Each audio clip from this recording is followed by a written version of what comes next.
Hi, Terry from Chestnut Products here. For August 2020, we'd planned to take the woodturning weekender down to Kent, but sadly other events overtook us, so we took a cut down version of it online.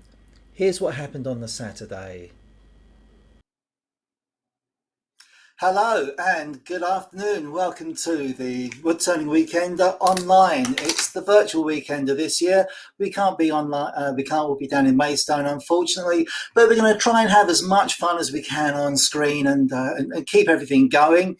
Got a couple of great demos coming up for you later on. And just want to say thanks. It's great to have so many people out there already. That's absolutely wonderful. Really, really pleased to see you all. And thanks for all the chat and everything else that's been going on in there. It's been really good fun. Really have been enjoying myself. So great to see people from far and wide, and lots of people visiting us for, hopefully maybe for the first time even. So be introducing you to Stewart and Emma, our demonstrators, very, very soon. Be bringing them on screen. Probably they don't need a great deal of introduction, quite honestly. So you got Emma Cook, the tiny turner. Always difficult to find on YouTube because YouTube always wants to take me to the Tina Turner, which is really annoying. But great to have Emma with us this afternoon, and she'll be on at around about 3:30, demonstrating some turning, carving, and all sorts of different things. To be frank, I don't really know what anyone's demonstrating this afternoon. I've given them carte blanche to do whatever they want. But before that, we'll have Stewart Furini, hopefully no stranger to anyone out there, very, very active on YouTube. And sadly for Stewart, this was going to be his breakout year, getting out and about to lots of clubs and exhibitions. And of course, events have overtaken us. So that's not going to happen. So that's such a great shame. But yeah, it's your day will come, Stewart, I'm sure, and we're really happy to have you with us this afternoon. Now, just a couple of quick things to mention, just in case. So we're relying a lot on software that we have tested, we have tried, and we've had a great deal of success with. Been having a few problems with the slideshow, it keeps going blurry. I'm not quite sure why that would be, but we will be working on that later. And also, of course, we're relying on the internet. And just in case it all fails and goes horribly, horribly wrong, we do have some backup plans. We will be working hard in the background to put everything right. But remember, we're not the BBC. We don't have 30 or 40 technicians standing around just waiting to jump in and fix any problems that we have. Our working hard in the background is probably going to be pulling all the plugs out, waiting 15 seconds, and then try and reboot everything afterwards. So if the screen goes blank for more than 30 seconds, then just hop back to the Chestnut Products channel, and hopefully we'll be back on there as soon as we can. So do bear with us if that happens. And the other thing to mention, of course, is you will have a limited view of the turners this afternoon. You'll see everything that's going on, but you probably just see their hands, and depending on the camera angle, probably their feet as well. Just to be sure, they will be wearing all the correct PPE and safety equipment. They will be looking after themselves, and of course, I hope you will be too whenever you're doing any turning. You haven't escaped the Northern invasion. We'll be back in 2021. We can't say exactly where or when, but we'll be back. Best be prepared.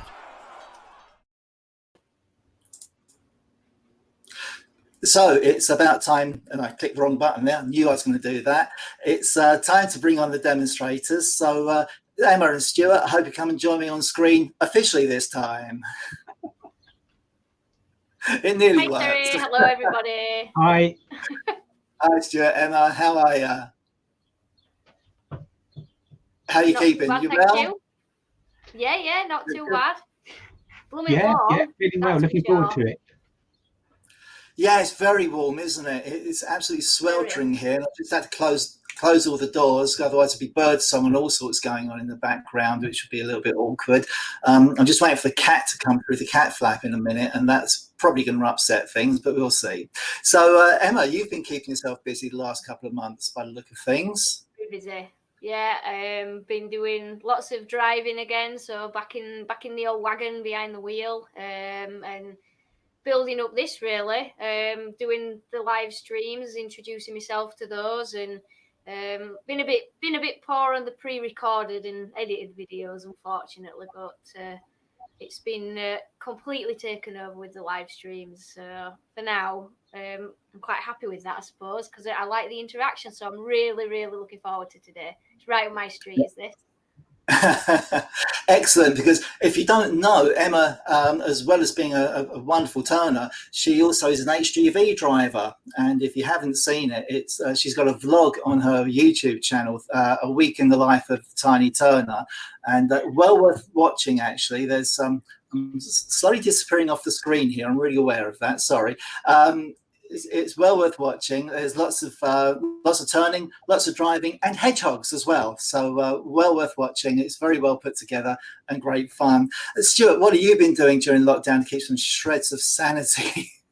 Well, shreds of sanity, just about. Yeah. Doing lessons for my students at school virtually hasn't been much fun at all, I have to say. Not nearly the same as being in a classroom with them. So that's been a bit frustrating, and a lot more computer time, but not fun computer time like this. So, yeah, reading work, marking work, lots of emails. But now we're on the summer holidays. So I had thought I'd get a lot more time in my shed turning, but it seems that hasn't worked out yet. But now we're in the summer holidays. Every day you should see a bit of turning for sure. All right, excellent. Yeah, well, I know you've been fairly busy with stuff, so I don't think you've been a slouch on it. So don't feel that. So we're not far off time for the demo. So Emma, if I let you go for now, and are you going to stay around to watch Stuart's demo though? Yeah. Yeah, definitely. Yeah. All right, brilliant. Well, thank you very much, and we'll have you back on screen about 3:30 for your demo, and we'll see you then. Thank you. Cheers now. Bye, everybody. Bye. See you soon. So, Stewart, I'm back in the centre of the screen again. That's a bit better. You're heading off out. You were just saying about not getting as much turning done as you wanted to, but you're heading overseas soon, and I think you might need to quarantine when you come back. So that could give you a bit of time for a bit of turning and more videos, maybe. Yes, that's what I'm hoping to get to visit my son, who's actually in Portugal at the moment. So fingers crossed I actually get there. But yes, 2 weeks quarantine. I'm looking forward to that very much. I've actually got a couple of interactive remote demos taking place during the quarantine period as well. So it's, a good way to spend the time. And I keep thinking I ought to rearrange my shed. So, that might happen. I've got rather squashed into one corner of it with all this equipment around me, and I'm sure it could be laid out a bit better.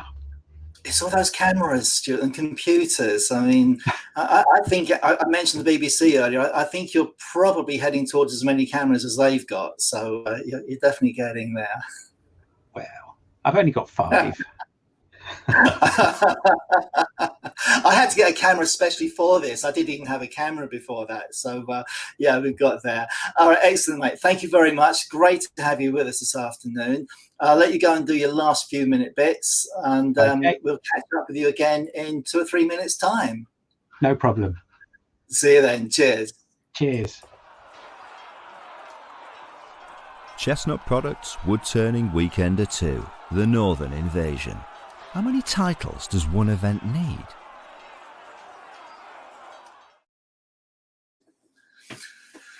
Hello, welcome back again. So, yeah, we're going to get over to Stewart in a moment. Don't forget, after Stewart's demo, and before Emma comes on, we'll be having a Zoom chat. So you're going to need to head over to Zoom for that. The links are in the chat, in the comments underneath here, so you should be able to see exactly where we're going, and you may well have been sent links already. Now, if you don't want to join us for Zoom, don't worry, it's not a problem. We'll have something going on. It might go a bit blurry again, I'm afraid, but we'll do what we can on that. So there will be something to watch in the meantime, but I'm really hoping you'll join us over there. It's an opportunity for us all to have a chat and get on with everything, and just try and replace some of the social side that's going to be missing from this year's weekend. We had such a blast last year. It was huge fun. So, yeah, we're looking to try and recreate as much of that as we can. So, I think Stuart's all ready and raring to go again. So we'll just bring him back on screen. And hello, Stewart, once again. Hello. So yeah, as has been mentioned in the chat, it falls to you the dubious honour to be the first one on at a weekender again. How does that feel? It's good. What I liked last year about being the first on was that I then had the whole of the weekend to enjoy without the performance anxieties of doing a demo. But of course, happens twice this year, first today and first tomorrow. So I'll probably be feeling a lot more relaxed about 3 o'clock Sunday than I will 3 o'clock today, maybe. But yeah, I'm really looking forward to it. And it's great to get the opportunity to actually, do some demonstrating and do some turning. So that's great fun. Yeah. Excellent. All right, mate. Well, that's brilliant. I will hand the screen over to you, let you take it away, and I'll see you again about 3 o'clock. Great. Thank you very much. Take it away, Stuart. Well, afternoon, everyone. Thanks for coming along and watching me spray a lot of paint around in my workshop. As you can see, Terry was talking about protective equipment. I've got my my smock on now, and I will be wearing a mask, and later on when spraying, a respirator. So even if you don't see them, they are being worn. You might hear me the sound go a little bit funny because of that. I'm going today to do some work with the probably the iridescent paints, possibly some of the metallic ones as well. I haven't quite decided. I probably should have worked it out beforehand, but I'm going to do a platter today and tomorrow a bowl. So I'm going to start off with looking at how I go about making a platter and turning it. It's a 1 hour demo, so I have got a few Blue Peter moments where I've got some things that have been moved on a little bit further because I don't want to fill any of the time really with sanding, but there may have to be a little bit as we get through the day. But what I'm going to start off with is a piece of beech. Normally I just mount the beech between centers and to give me more choice about what's going to be the top and what's going to be the bottom. But I've already decided that I'm going to make this the top, and I've marked where the center roughly is with a center finder, just a few lines that I've marked all the way around the circumference to give me a rough idea of where my center is, and it looks to be around about there. So I'm going to put a hole in there and hold it on a screw chuck today.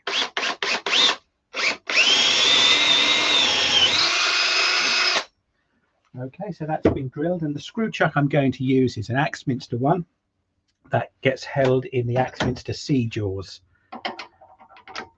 So we just get that put on, and it's quite a long screw on this screw chuck, so I'm going to put a little spacer in between the blank and the chuck. A bit of MDF, 6mm MDF. Could have drilled a bigger hole in it, but there we go. And let's get the blank on.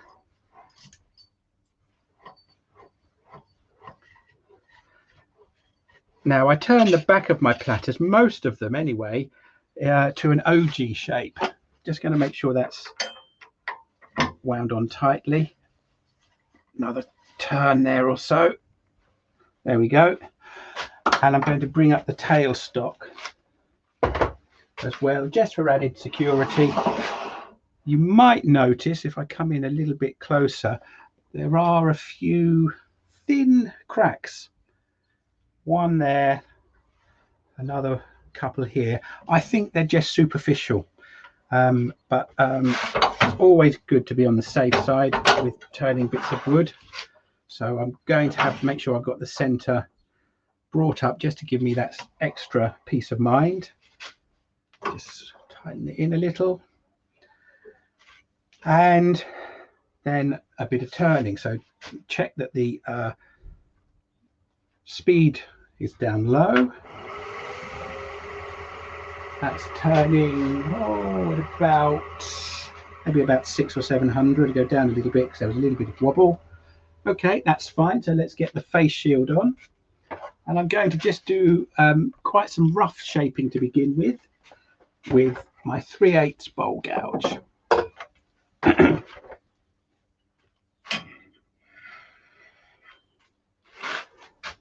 Right, my posh centre finder, someone was asking about, Martin, I think. I can't remember where I got this from, but it's a bit of a combination square set. I think it had a protractor bit and then a right angle bit for a square, and there's just this center finder that just slides along in the groove on the back there, like adjustable combination squares. So if you look up adjustable combination squares, you might be able to find something like that. Okay, mask down, and just going to run across the face just to get a little bit of the waste removed.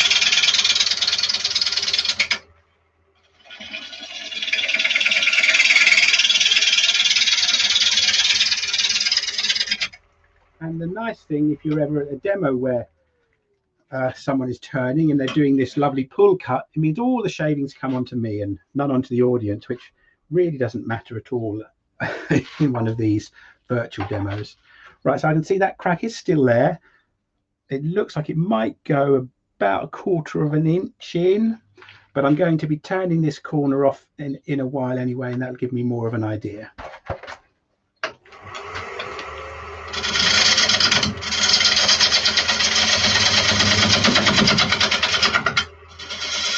And in the initial stages, it's just more important to move the corner slowly, not be in any kind of rush.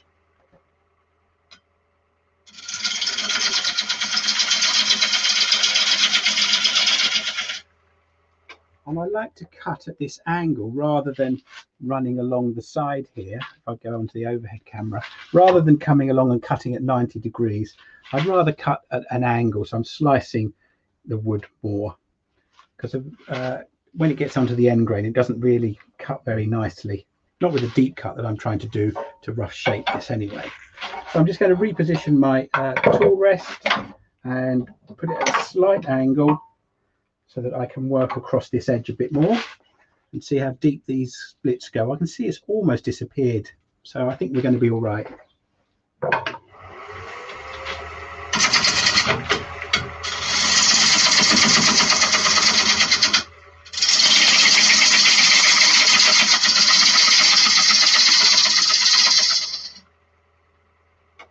One of the reasons I like this grind, the long grind, or it's not as long as some I've seen, is you can get great big thick shavings. It really does remove wood quickly, and it still cuts reasonably well.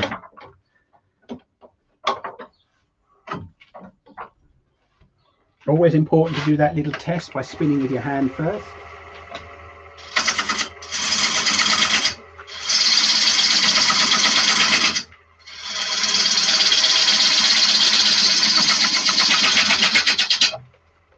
And I'm aiming to make sure I cut the whole of the face, well, the edge rather, not the face. That's the face, isn't it?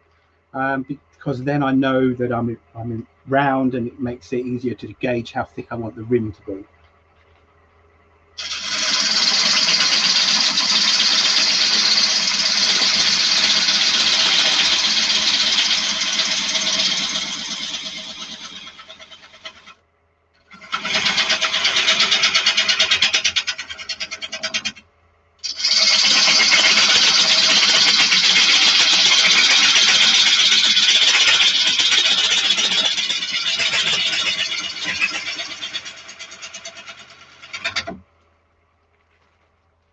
Right, so I've just checked, I've cut all the way around, almost a little bit here that's not been cut yet, but it's reasonably true, this blank. Sometimes they can be really rather wavy. Right, I'm going to come round to the other side now. I just want to establish the rim's depth, and by that all I mean is just a short cut across this face, just to make sure that I've got a true depth of rim here, so that I can judge it, because although it's fairly even, if some blanks you can end up with a rim of nearly ½ an inch, and then you get round a bit further it's barely 1/4 of an inch. So it's just to give a little bit of evenness.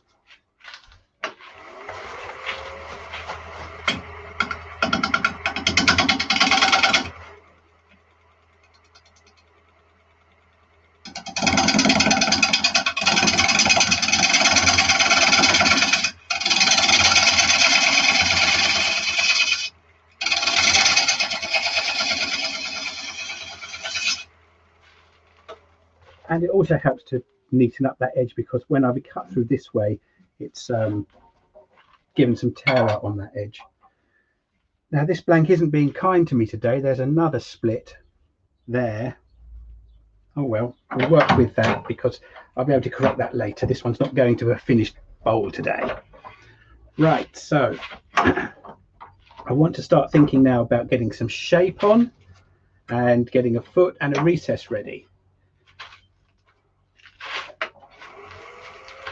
So I think I can bring some speed up now, a bit more in balance.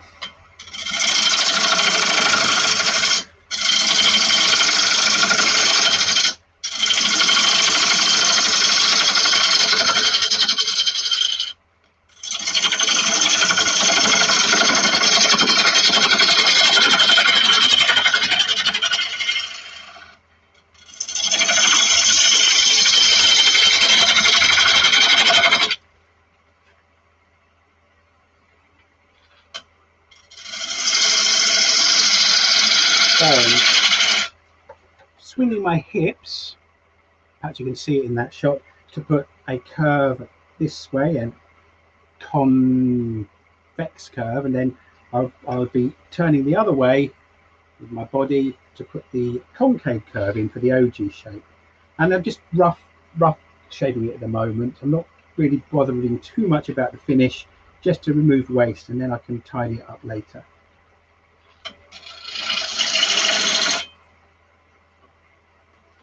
Get the tool rest held a bit more firmly.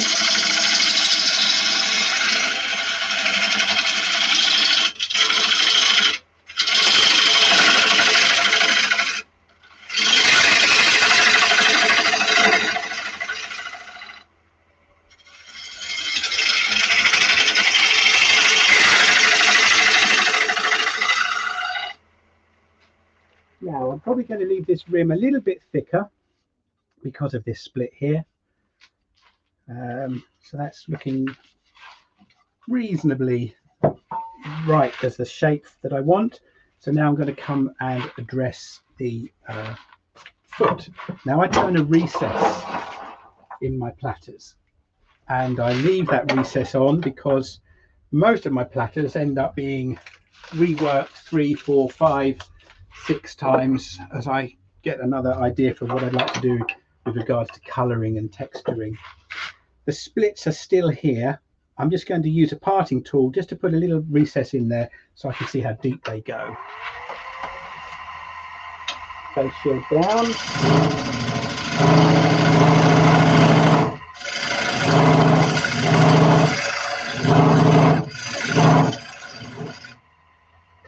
Have a look. Probably should sharpen my parting tool. They're still going a little bit deeper than I would like. I think I need to take away a bit more wood first. So back with the gouge and another tool cut.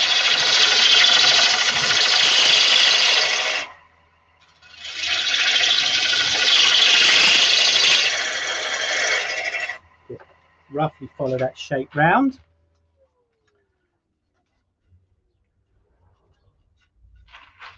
Almost at the bottom, but it's a bit deeper there. I think I'll give it one more little go.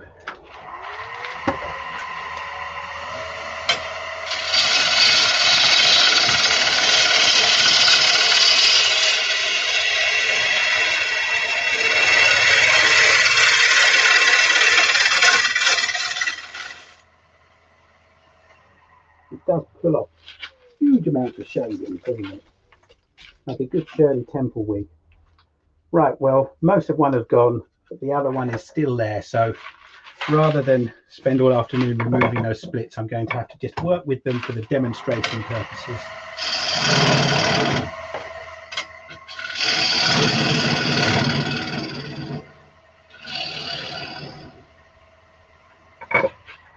Now, the recess that I use with an Axminster C jaws needs to be 69mm for the best fit, and that is currently 52mm, so I need another 17, so quite a way. I think let's put that up a little. I probably should have sharpened my parting tool.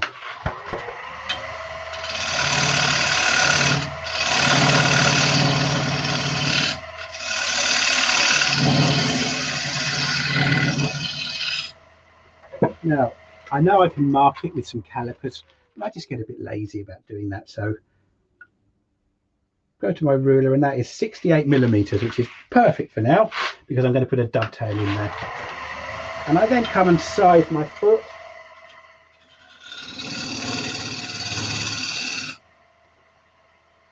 Usually I go for something about that kind of size. And then what I want to do is make sure that that's slightly undercut. And then I can tidy up that dovetail and the center. So let's sort that out.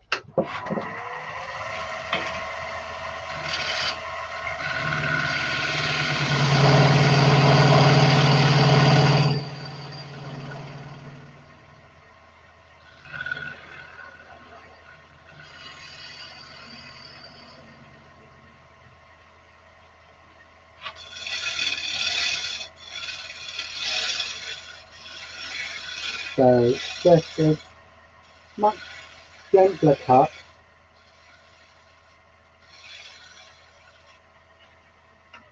Put that little undercut on the rim on the foot on. Just needs to go a little bit more.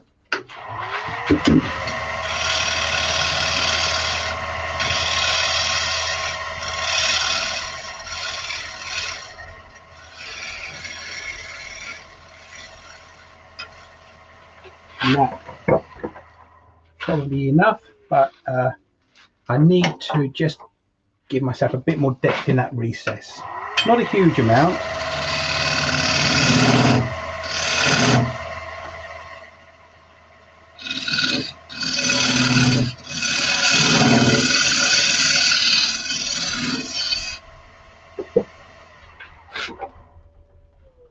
Just enough for the jaws to go in, a couple of millimeters or so.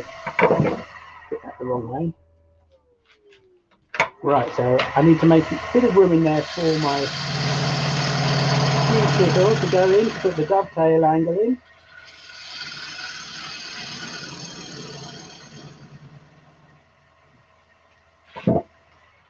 And bring the tool rest up.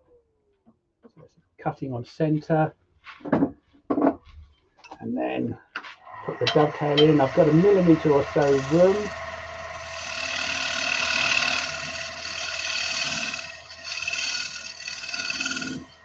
There we go.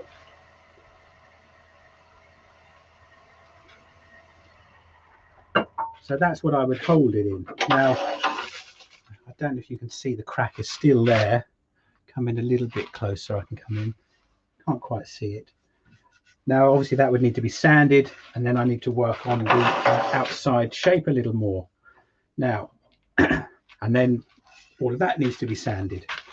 What I'm looking at for the shape here is a smooth curve, which isn't at the moment, on this part, curving out and then curving back in. And then I want an angle on here. There's an angle there, and it's quite thick. That it's better to leave this on the thick side and work it from the other side, the other face, so that you don't end up with a rim that is too thin. So what I now need to do is to get this curve to start at the groove here where that foot is, sitting on that outside edge there. So that's the next stage. Keep putting my tool rest too high or too low. That should be right. Let's see if I can get a bit more speed now. I've got a bit of a wobble on the lathe, but I can probably come past that. Okay, let's go. And I'm doing the cuts a bit more gently now.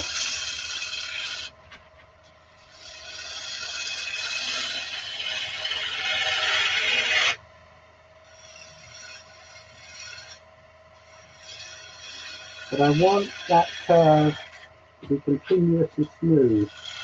So pick it up here, and then I'm going to swing my hips the other way.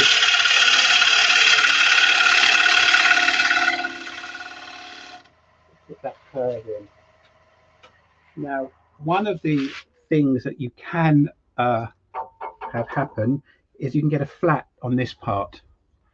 It's very important, well, at least for me, that there isn't a flat, but that the curve continues all the way round. Now there's a bit of a sharp transition here, So for that fine shaping, you could use a scraper.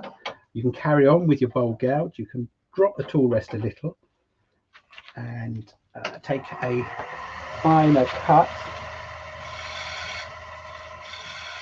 to just blend that surface in.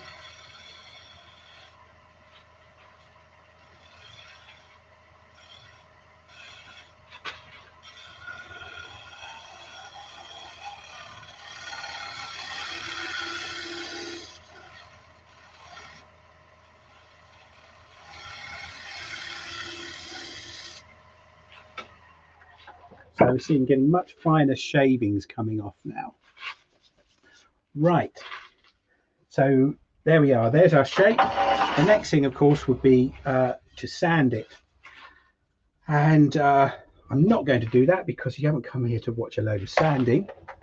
So going to take it off the screw chuck now, and I have one prepared.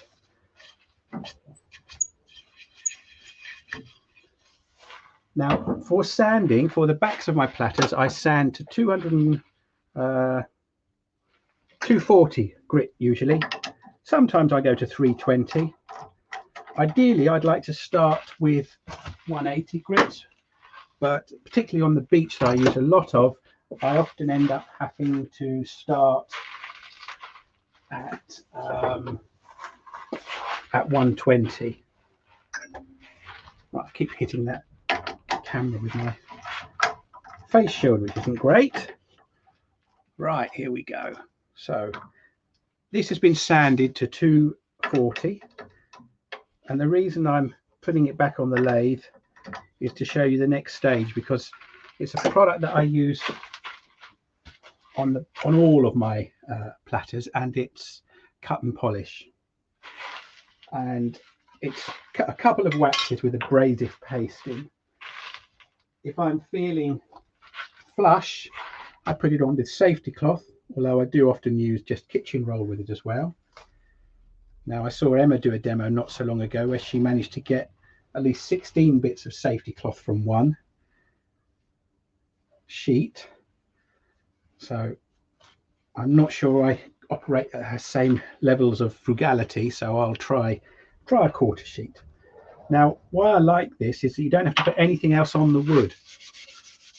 No sanding sealer needed, just wipe it on, give it a moment or two to go off. Now I've actually sprayed the other side of this ready for a colouring technique, and you can see it's picking up some of that colour in the wax, but that's just another feature.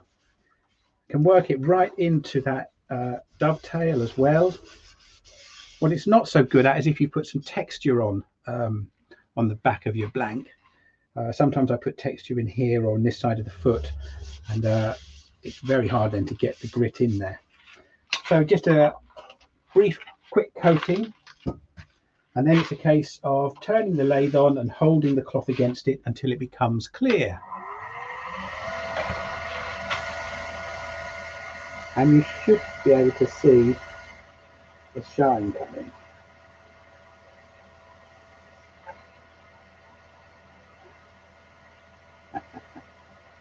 Emma, am I made of money? Of course I am. I live in the rich south, where the streets are paved with gold and everyone's a millionaire. I'll probably wash it and use it again, Emma, if that makes you feel any better. But I've rather ruined it by getting overspray from the ebonizing lacquer. Right, I might have to go on to another sheet, or another quarter sheet. Turn the speed up, and I'm hoping you can pick up on camera the idea that it goes shiny where it wasn't shiny before.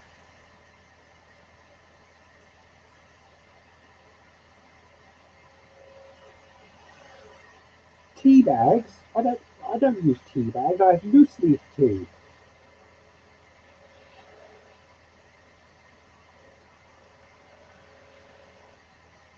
In fact, yeah, I got so snobby with my refreshment, so I had to go and visit my mum the other day, and I thought, oh no, I hope she doesn't offer me a cup of tea or coffee, because I've got used to having real coffee and real tea in lockdown, giving myself proper luxuries. What we haven't spent on petrol, I've spent on English breakfast tea. Oh, bash into the camera again. Right, so that's now given a very nice, smooth finish. The final thing I like to do, because sometimes there's a little bit of grit I can still feel left there that hasn't been removed, is to use a white nye web. So white nye web, sort of burnishing it really, and then working it across. And although I think it's sold as non-abrasive, it certainly does make a difference. Right, now the other side, of course, then I would have to turn that and put a rim on. And I try to avoid making my rims flat. So I think they add more interest if they're not parallel with the surface. So this has got a slight incline, a slight curve. Holding it where you can't see it. Let's put it on a different camera. So there's a slight curve here, and then it angles in slightly. And that's just had 2 coats of ebonizing lacquer put on, and they were put on this morning. Now the rim is needs a little bit of work, but I'll sort that out another time. Now I've got that recess which you saw me cut in the sample one, only a few millimeters deep, but it's plenty deep enough to hold if you've made it a reasonable size. Now that's running reasonably true, so come in a bit closer for you. So one of the other things I do, if you haven't done a lot of colouring and you're a bit worried about getting started and that kind of thing, is I always make the rim and cover a bit more than I actually want. That means that it gives me an area here where I can test out colour, or in here, or even right in the middle, because all of that will be turned away. And it also is helpful to have a bigger rim than you want to colour, because when you're putting things like lacquer on and you're impatient like me and you want to know if it's dry, if you touch it and it's not, you've left a print in it. But if you touch it here where you're going to cut it away, then there's no problem. Right, I'm just going to have to do a quick cleanup to get rid of this dust. Now I normally use spirit stains. Do a lot of colouring with the spirit stains because they don't seem to mind the dust nearly as much as paint does. So that's one of the reasons why I really like using them. Another reason is I love the colours. They're so vibrant and bright. So I'm going to put my vacuum on and just clear up the area around here, and then we'll get ready with some painting.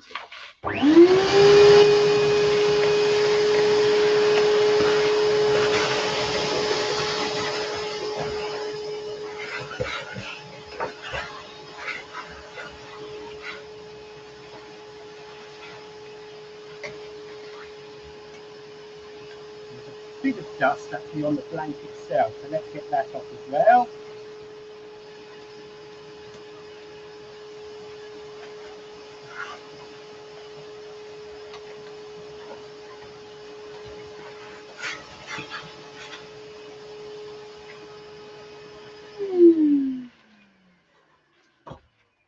Okay, put the mask up there out the way now.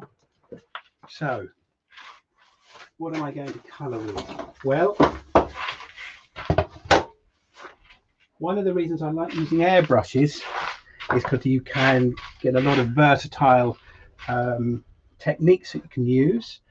These are the iridescent paints, and I decanted them into small airbrushes bottles.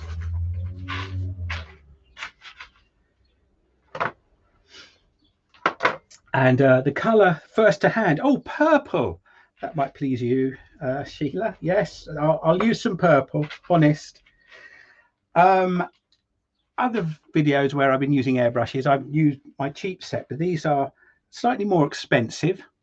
This is obviously a gravity fed one. The colour goes in the top, so I have to clean it between each colour, which gets a little bit annoying.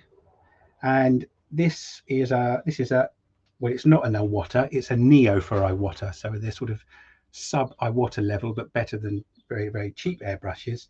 And this is an ultra harder and Steenbeck, but it's siphon fed, which I prefer, so I can use my colours in bottles.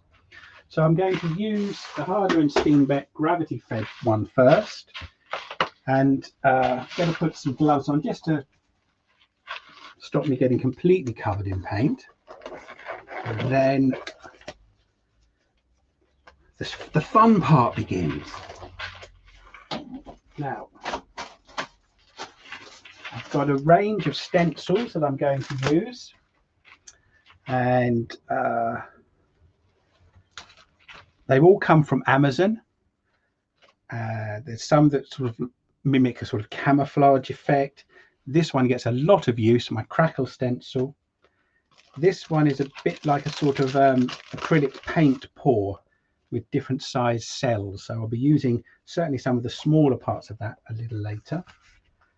And there's another one, a new one here with larger cells, and I'm going to start off with that. I thought, who deserves to have the first outing of my new stencil? Well, it must be the Virtual Weekender.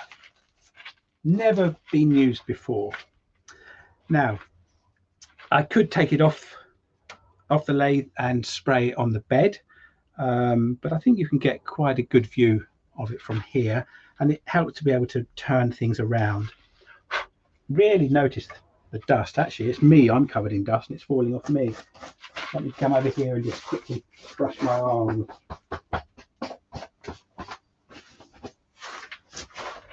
Right, hopefully that won't be too much of a problem.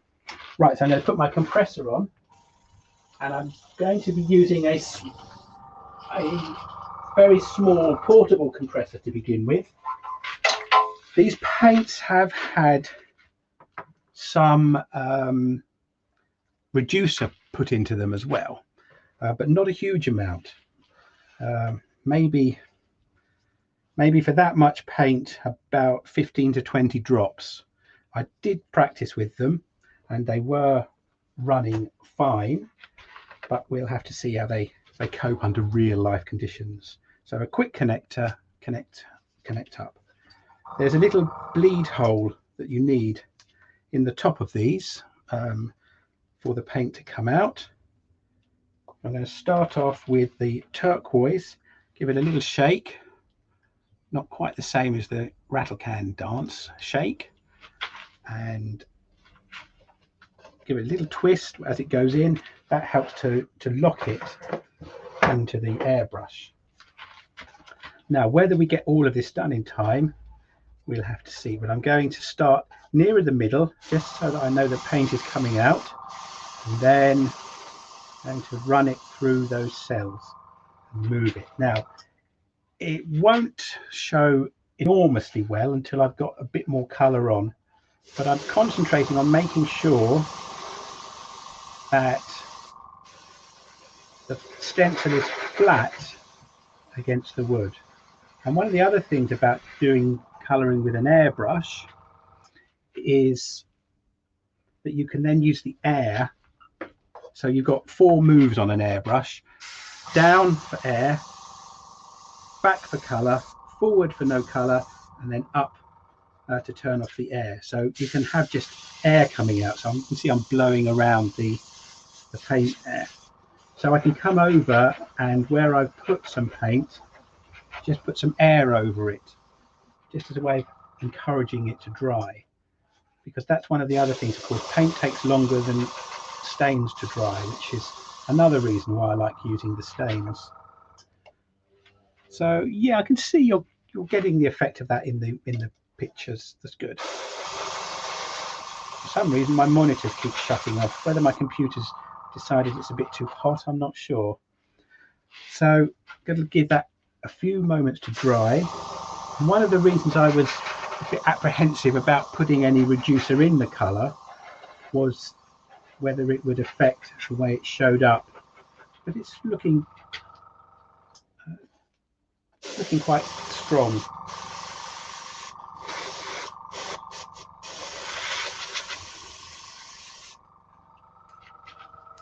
Rubber gloves, like most things in my workshop that probably aren't metal, they come from Amazon.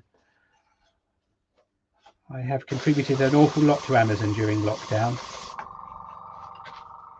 Now it's getting a little bit messy.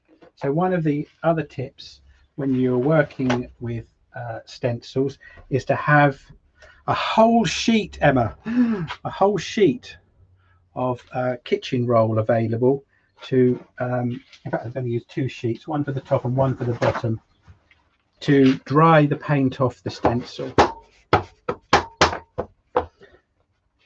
so that you're not moving it around. Now it's a little bit runny, the paint there. That's why, another reason why I didn't want to put too much reducer in it. I want it to stick where it's sprayed. So I've got to spray it a bit thinner. Even though it's a hot day, it doesn't want to be sprayed too thickly. So going thinner, which is not giving as much coverage, but it will allow us to build that coverage up. It's one of those have faith and get there in slow steps processes.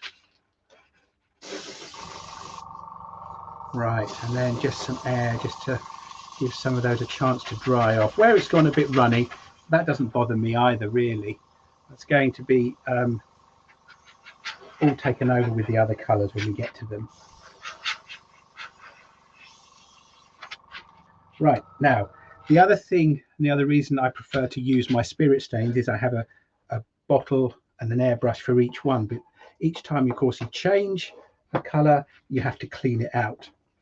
Now these are water based, so you can use water, and I can put a bottle in, spray the water out until it's clean, and that cleans the inside of the airbrush, so that's coming out clean now. But what it hasn't cleaned is this little hole here where the airbrush goes in. So need to give that a little wipe, and use a little cotton bud just to clean the excess paint out from there. Hold that up so you can see what I'm doing. And then we'll move on to the next colour, which will be purple.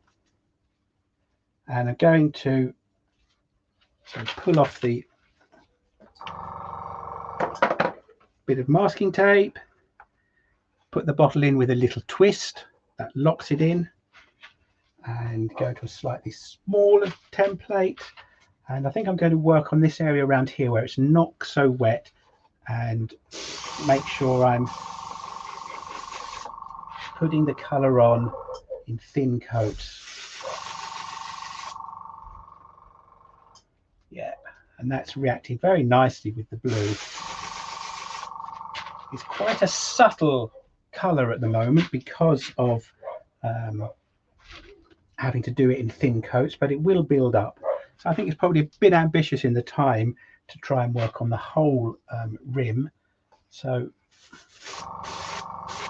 I'll probably just concentrate on this part, and then just some air, give that a chance to dry off. Okay, change colour. That's going to be the irritating part of using this airbrush. I pull the bottle out. There's still a bit of colour left in there. If I'm careful, I can probably get a bit more of it out rather than just wasting it. Yeah, and then clean out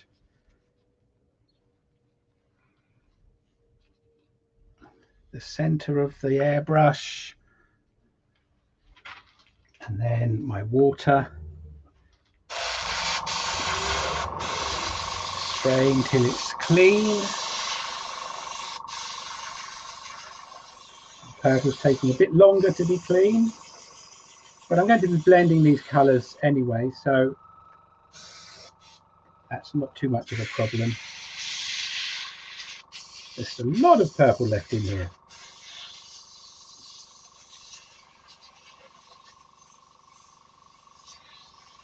Right, coming on to a different blue this time.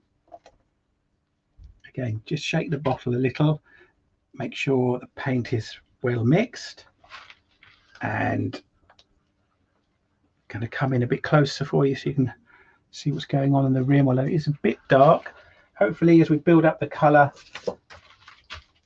it will start to show a bit more.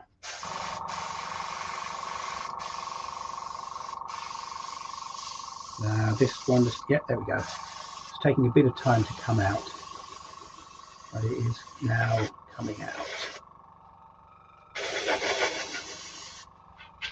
Now that's showing much more clearly. Want to go on to a bit of green now, just conscious of time. Whether I should, while I've got the blue, maybe I'll work around and do a bit more just to get value for money from it, even though it's still a bit wet around there with those first coats. But this is actually showing very nicely on the black.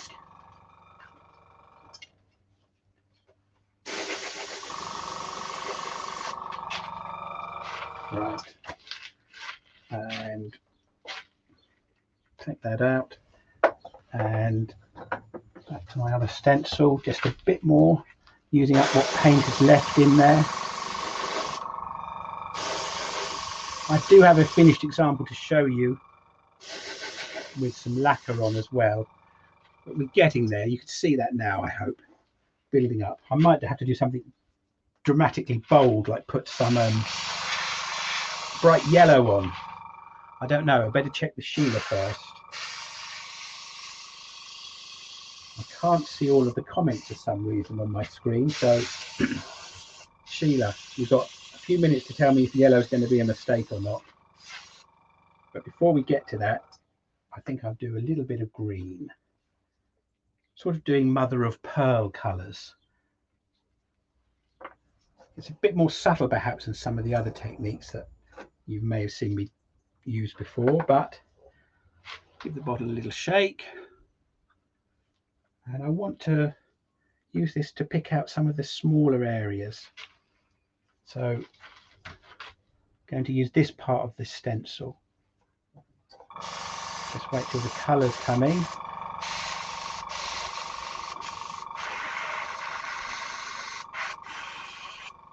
Okay.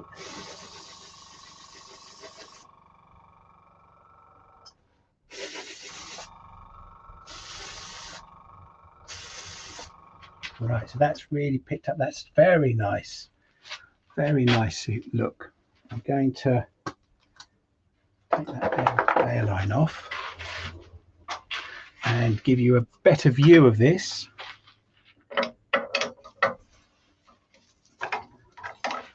With which camera should we go on the overhead camera? Okay, so now the thing is, I haven't obviously done the whole rim yet, but here we've got purple, we've got the green and the blues mixing together very nicely, and you can see that shimmer as I move it into the light and out of the light. So like I say, it's a bit more subtle than some of the things that you may have seen me do before, but I'm hoping to correct that in the last few minutes of the demo. That obviously would need, I would want to work around the whole rim. I wasn't quite brave enough for yellow, but I will on the next bit. So when that's dried, I would then put lacquer on it, and I use gloss lacquer, and I just happen to have one that is finished.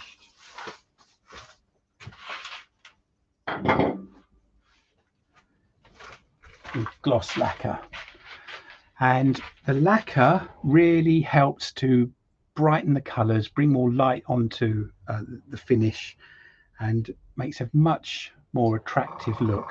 If I can balance the two in my hands, so unlacquered against lacquered, you can see the shine really helps to bring those colors much more vibrancy.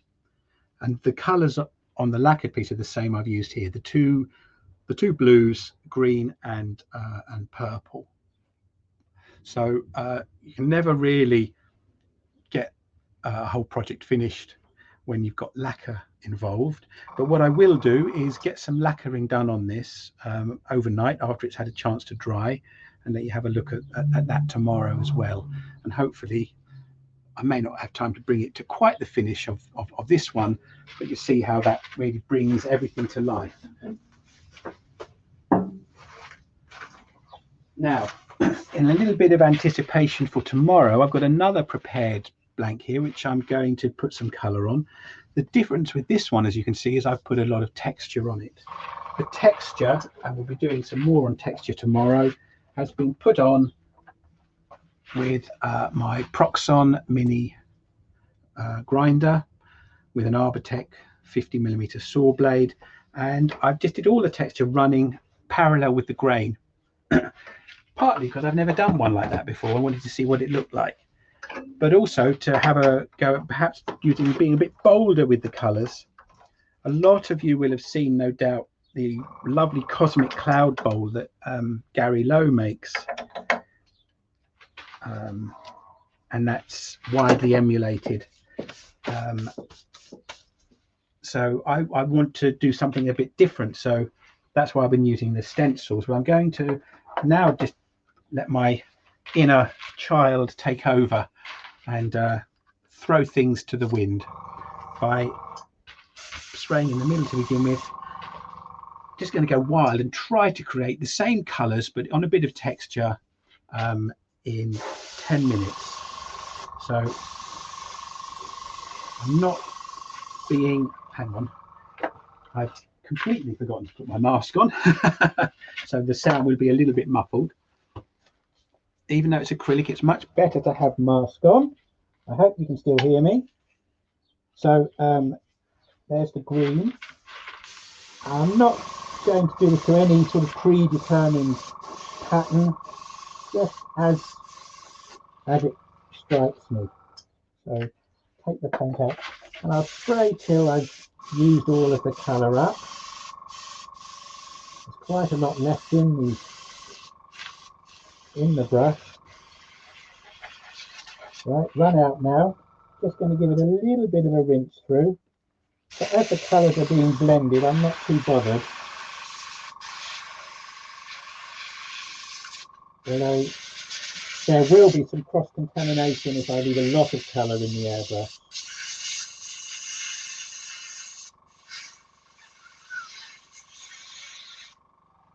That's looking all right for now. So go on to one of the blues. And let's see it so that you can actually see what it looks like. So blue now.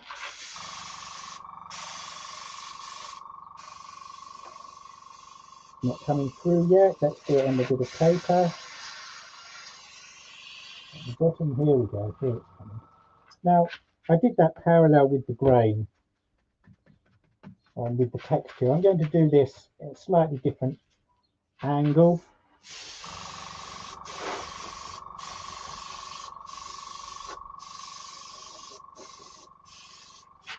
So you can see the general action. I'm going to bring you in closer. I think this is the close view.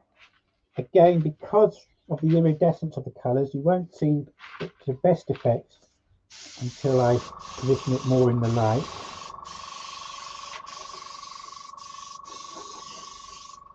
Right, I think that's enough of that one. Again, take the bottle out and just use what paint is left. Clean out the whole. Of course, it's much more fun having an airbrush for each colour. The thing is, these ones have cost a bit more than my cheap ones. Blast a bit of water through. And just so Sheila's happy, we're going to purple next. So turn it round, slightly different angle. Until the colour is coming out rather than the water. There we go.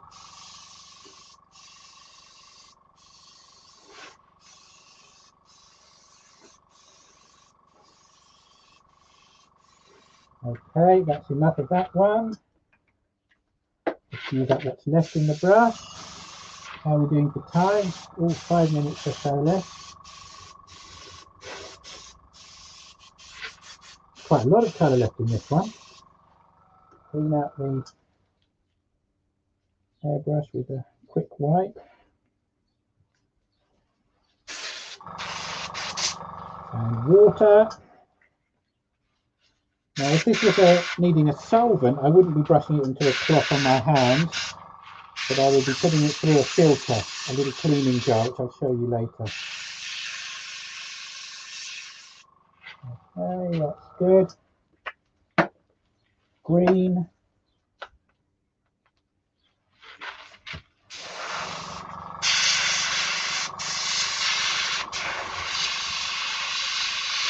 Okay, it's gone to green now.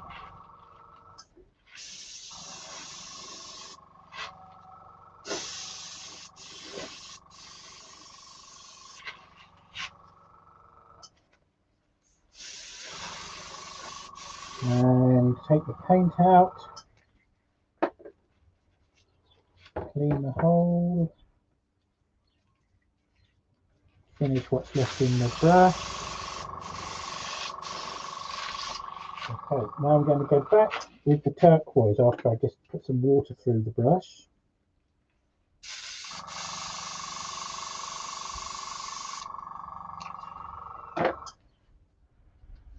And I'm going to do the turquoise. Texture is now running up and down. I'm going to do it from just one side at a shallow angle.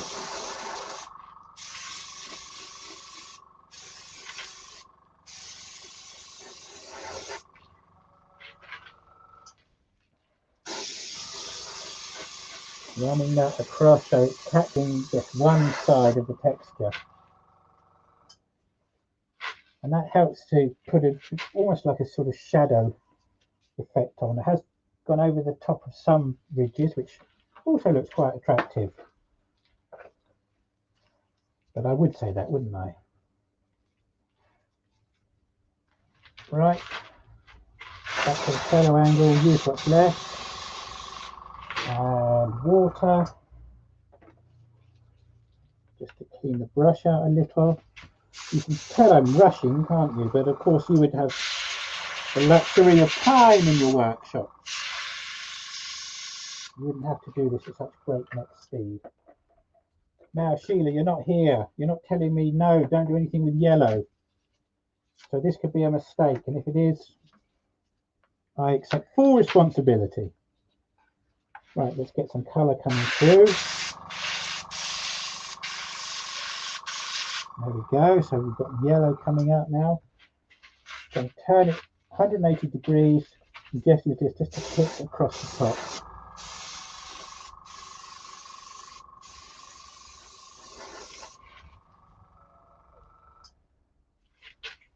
Okay, that's enough for now, but I do need to clear my airbrush out when we're finished. But let's get that off the lathe. Before we do that, put my earpiece back in, which I always manage to get to fall out at some point. Now, again, I'll show you this tomorrow, but it always is improved once the center is turned out as well, and you see the contrast between the color and the wood.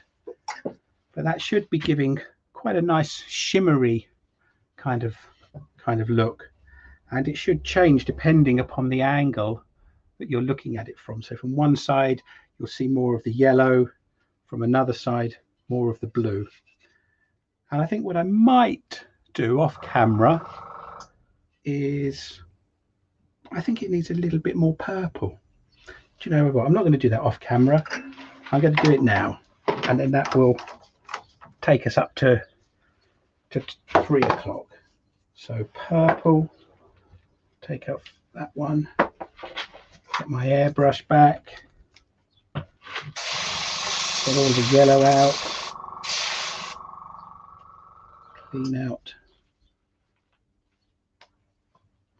a bit of water. I'm sure you could get into a nice sort of meditative, contemplative mode of working with this.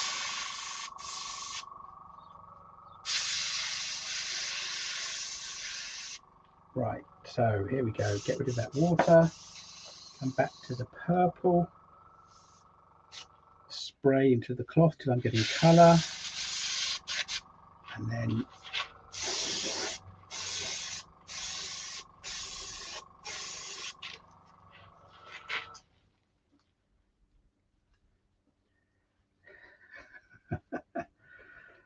I'm really giving you kittens with my use of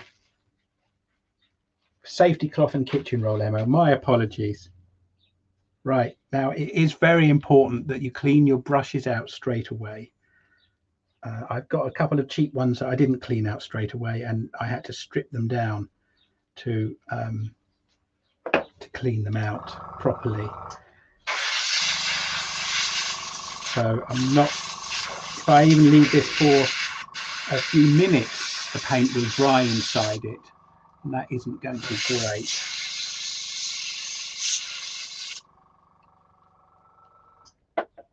So let's see, I've got an old bit of safety cloth here that I can spray on. You see there's still paint in there, even though it looked like it was clean.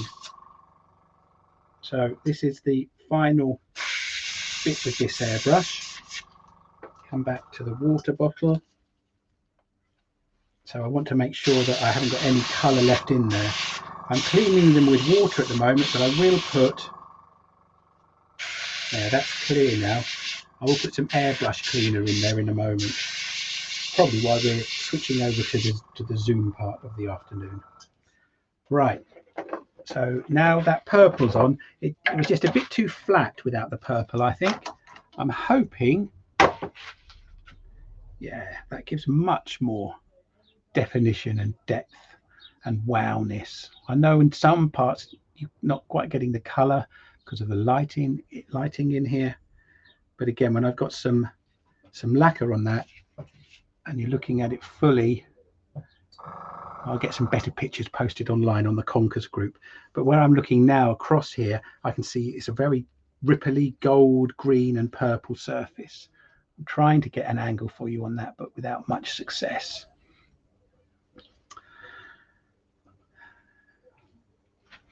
Okay, so that is, oh, look at that, 3 o'clock by my computer. So that's a good time to stop. So I'll go back to the studio with Terry, and thanks for watching, and look forward to seeing you on the Zoom bit for some chat. There. Excellent, Stuart. Thank you very much indeed, and perfect timing. How did you manage that? I mean, I'm just sitting here watching, grabbing a drink now and then, and yeah, you hit that right on the dot. I'm very, very impressed. Well done. Thank you very much indeed. So yeah, excellent. That, I know you couldn't see all the comments that were coming in, but that was very, very well received. Lots of interest, and actually for quite a long time the comments went very quiet, and I'm going to take that as a really good sign.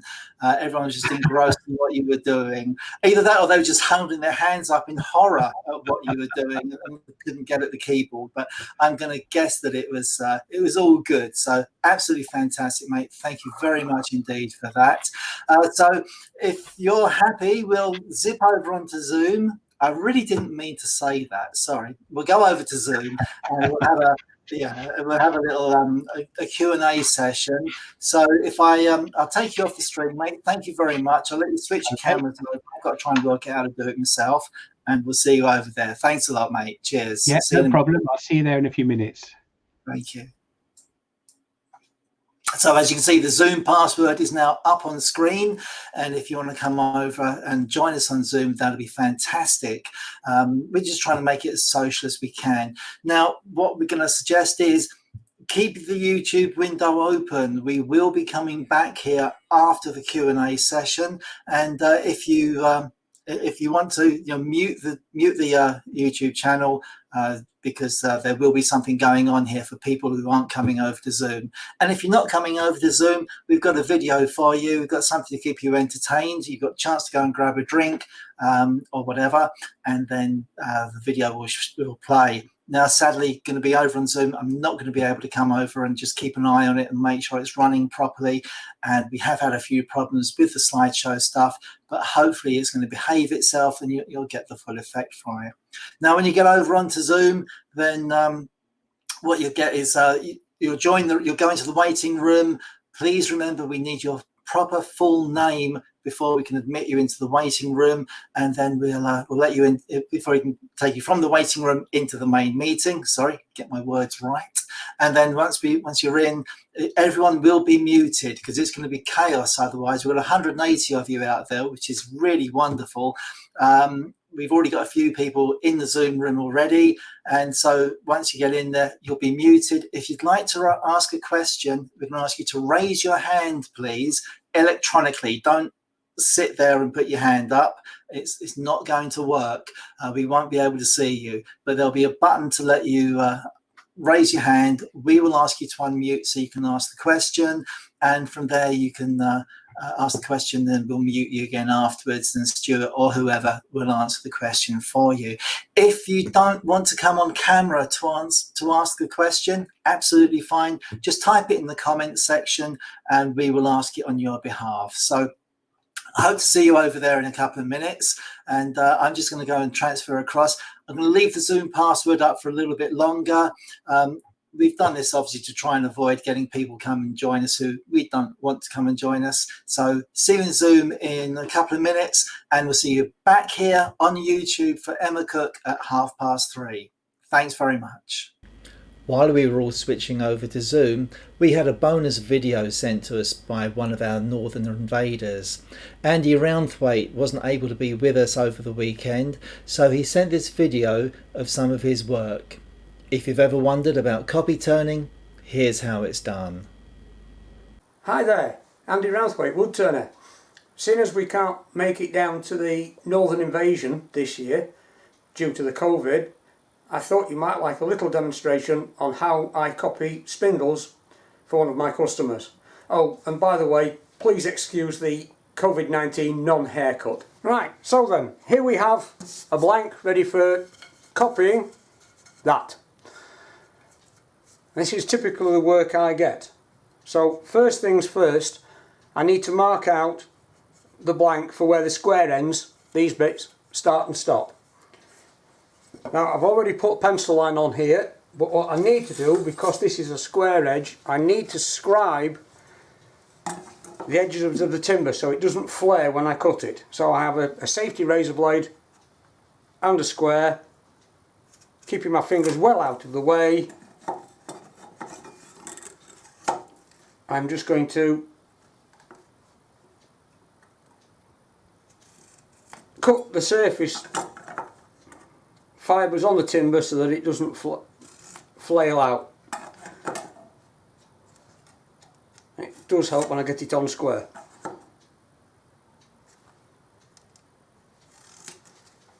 Oh, that's those at that end done.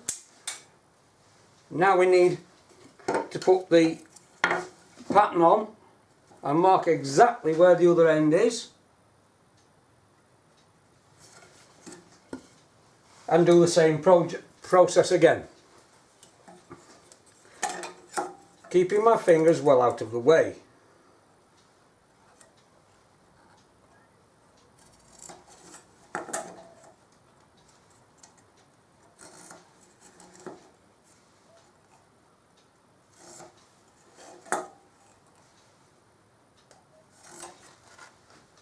Put the razor blade out of the way. Now we have that done, we'll move the pattern to somewhere where I can see it, so I can keep glancing at it while I'm working. And we'll move the tool rest into position to start. Before I do that, I'm going to put a second pencil line on these square faces.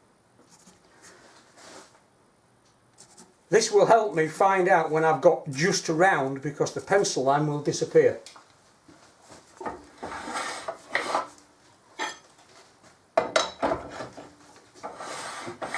What you can't see is I've already donned my safety wear, my safety glasses.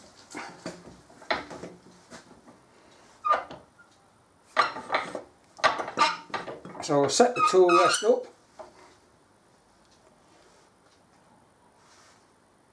Making sure it's parallel to the bed, not to the piece of work. Oops.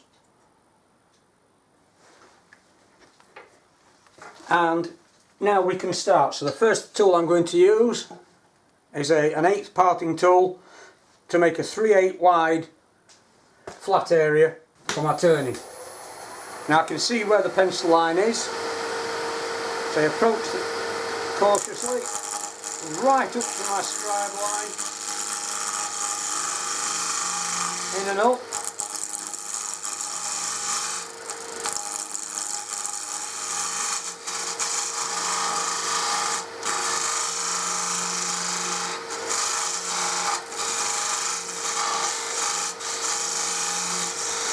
And that is perfectly round inside there. So I change tool now to a 3/4 roughing gouge, and I can make the rest of it into a cylinder.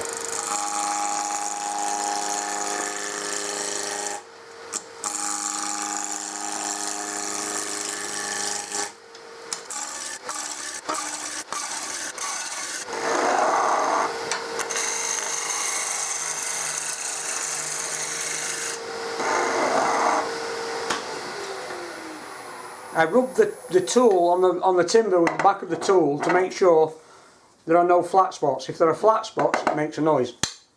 Saves me having to stop the lathe. Now we move the tool rest up and repeat the procedure at this end. So parting tool first.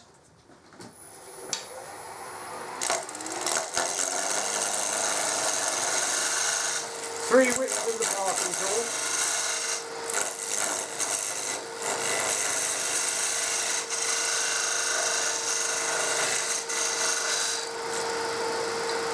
And then roughing out gouge again.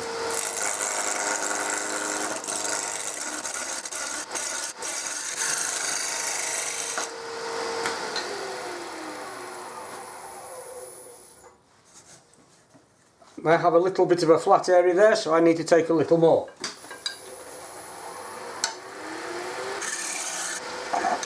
And now we can start to copy our marks, our datums from our pattern. So we're marking edges.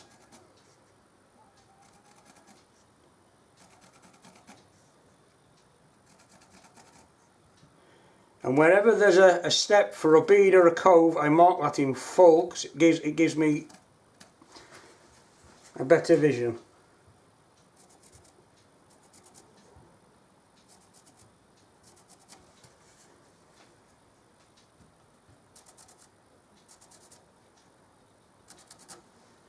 And what I am going to do is just put a gentle mark there as a centre line for that bead.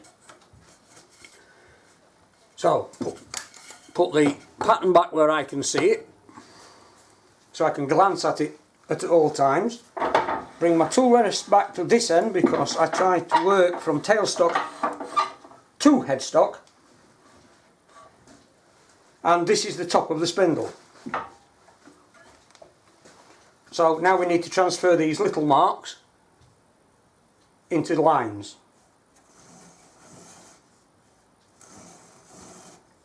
Very simple, just hold the pencil still and rotate the piece. Obviously I'm not moving the rest just to do pencil lines, I'll do those when I get up there. So, skew chisel first to reinforce these lines to keep crisp edges while we're cutting. So the first one and the second, the middle one there will disappear. I don't need to mark that. I don't need to mark that one. So that's a shoulder. That's a shoulder, and obviously I can't get to those just yet. So we go revert back to our parting tool to take those shoulders out, and I've set my calipers to match the original.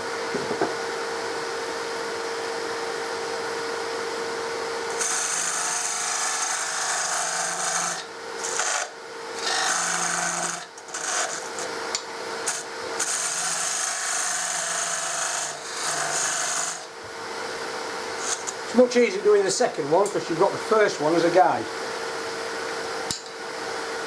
Now we're going to use a spindle gouge to start our shape. I'm glancing at the original to make sure I'm going to make the right cut first.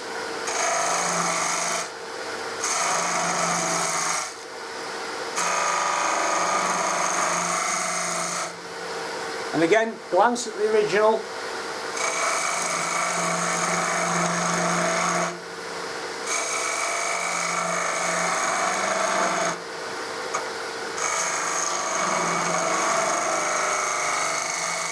Right, happy with that.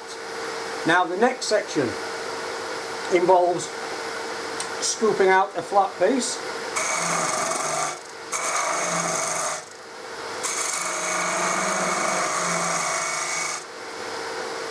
To a preset, again, diameter, different pair of calipers. Now what I'm going to do now is use my spindle gouge as almost as a skew chisel, just to remove material quickly and save me having to pick another tool up.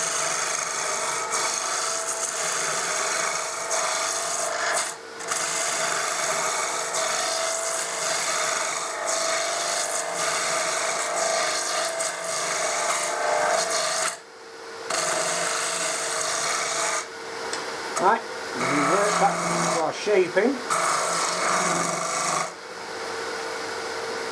There we go, just a fit.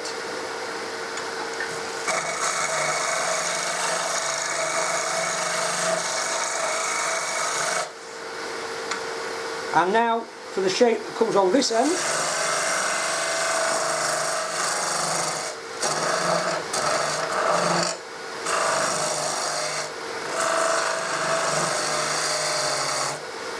Little bit of a tidy. After all, it is supposed to be a parallel piece. Right, now this piece is going to be a bead. So we'll mark a centre line. We'll mark a centre line and form a bead with our spindle gouge. Nice and gently.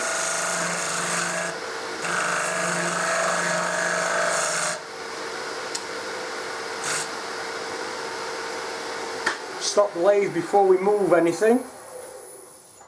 Have a look. We know we've got some sanding to do. What we'll do is we'll just compare what we've made and what we've copied. Everything seems okay, so move the tool rest up. Now at this point I'm going to put the tool rest at a slight angle because the next piece of the piece is tapered. So if I angle the tool rest, it makes my life easier. So about half an inch into the bottom of there and about half an inch at the other end, and we set up. But before we can do the taper, we need to mark this end out. So we need to redo our circles, our markings, from marks to circles, to make them easy to see.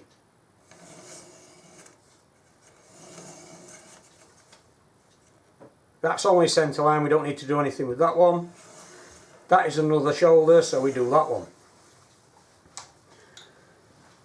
So, skew chisel to mark those out. So we've got nice crisp edges.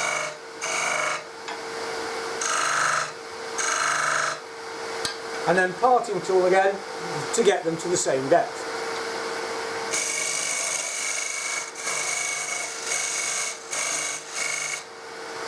Quick check. No, not yet.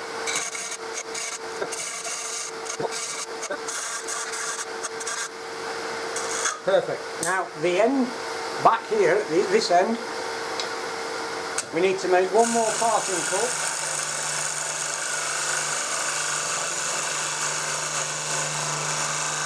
Approximately 2 millimeters deeper than the original cove cut. And now we can start to chamfer this piece. So again, I'm going to use my spindle gouge using the wing to cut, because if I use my finger as a depth stop, you can see how the tool gets close to the work because it's angled. So we will start just very short.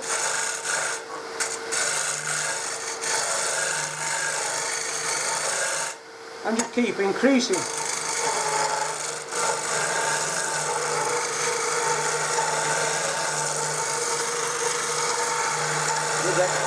Increasing the depth of the cut every time.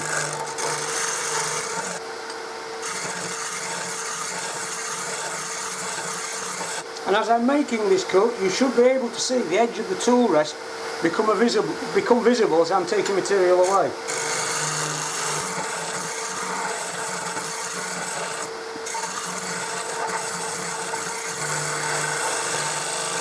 There's a little bit to do with point work there, like so.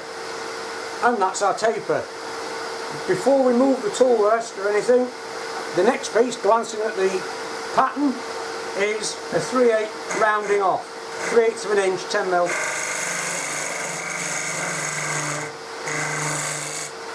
To there. And the next stage is a cove. So we need to remove the excess material here.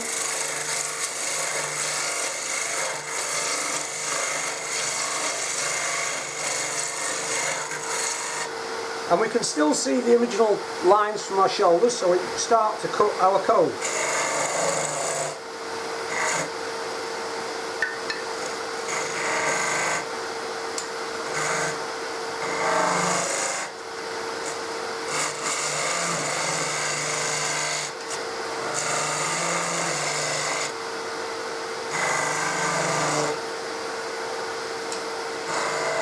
Cove complete. We now move on again. Glance at the pattern. This is a 1/4 of an inch rounding off. Like so. And the same at this end.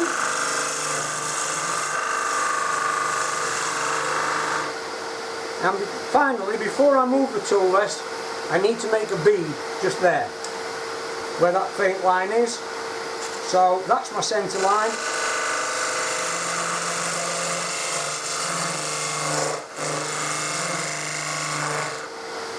That's one side of the bead.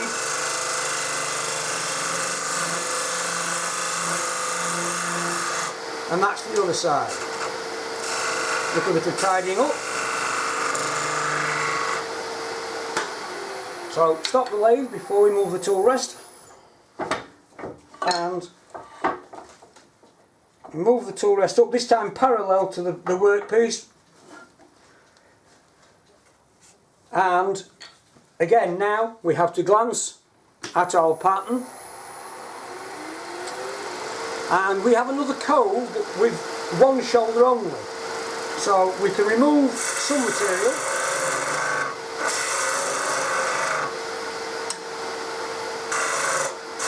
start our cove,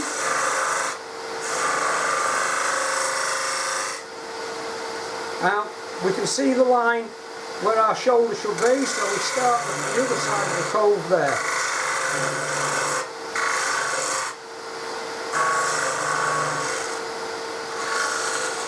And finally, before we sand it, we just need to round 3/8 of an inch rounding off on this corner.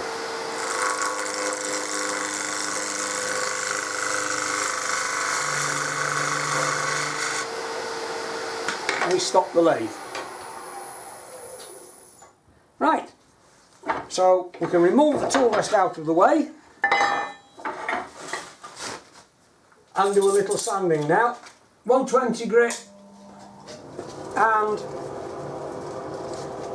180 is sufficient because this is going to be French polished. So we'll start the 120. I'm only going to do lightly. I did turn my dust extraction on. That's the noise you can hear in the background.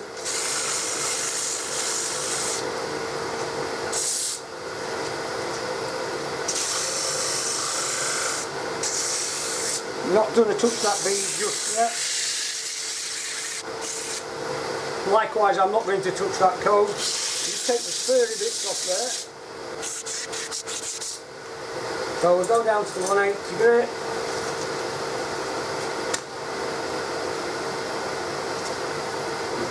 And we sand the flat there. And, well, we sand everything.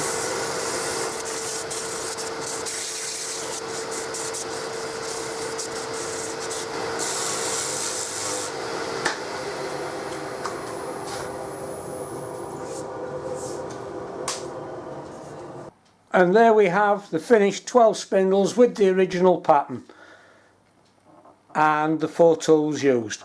Thank you very much. Hope you enjoyed this little video. Good night. Thanks for that, Andy. In the meantime, we just about got going on the Q&A on Zoom, so we'll switch over to that now. What paints did I use? The paints I used were Chestnut Products iridescent colours, and there are 9 of them. They look like this.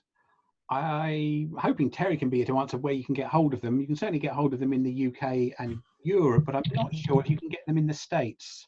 Does anyone know? Not yet, Stewart. Not yet. Not yet. Not yet. What I like about them, I mean, the iridescent paints that a lot of us perhaps are familiar with are the Joe Sonia ones, which are fantastic as well. They're not really airbrushable, but well, I haven't used them in an airbrush. These are a bit thinner, and you can mix them with reducer like I did to put them into these little airbrush bottles. So that's what I was using. Chestnut also do a range of metallic paints, which I might use some of tomorrow, but I'm thinking more of doing stains tomorrow. And they're also stuff that, you know, of a consistency that even just with a little bit of reducer, you can put through an airbrush quite nicely.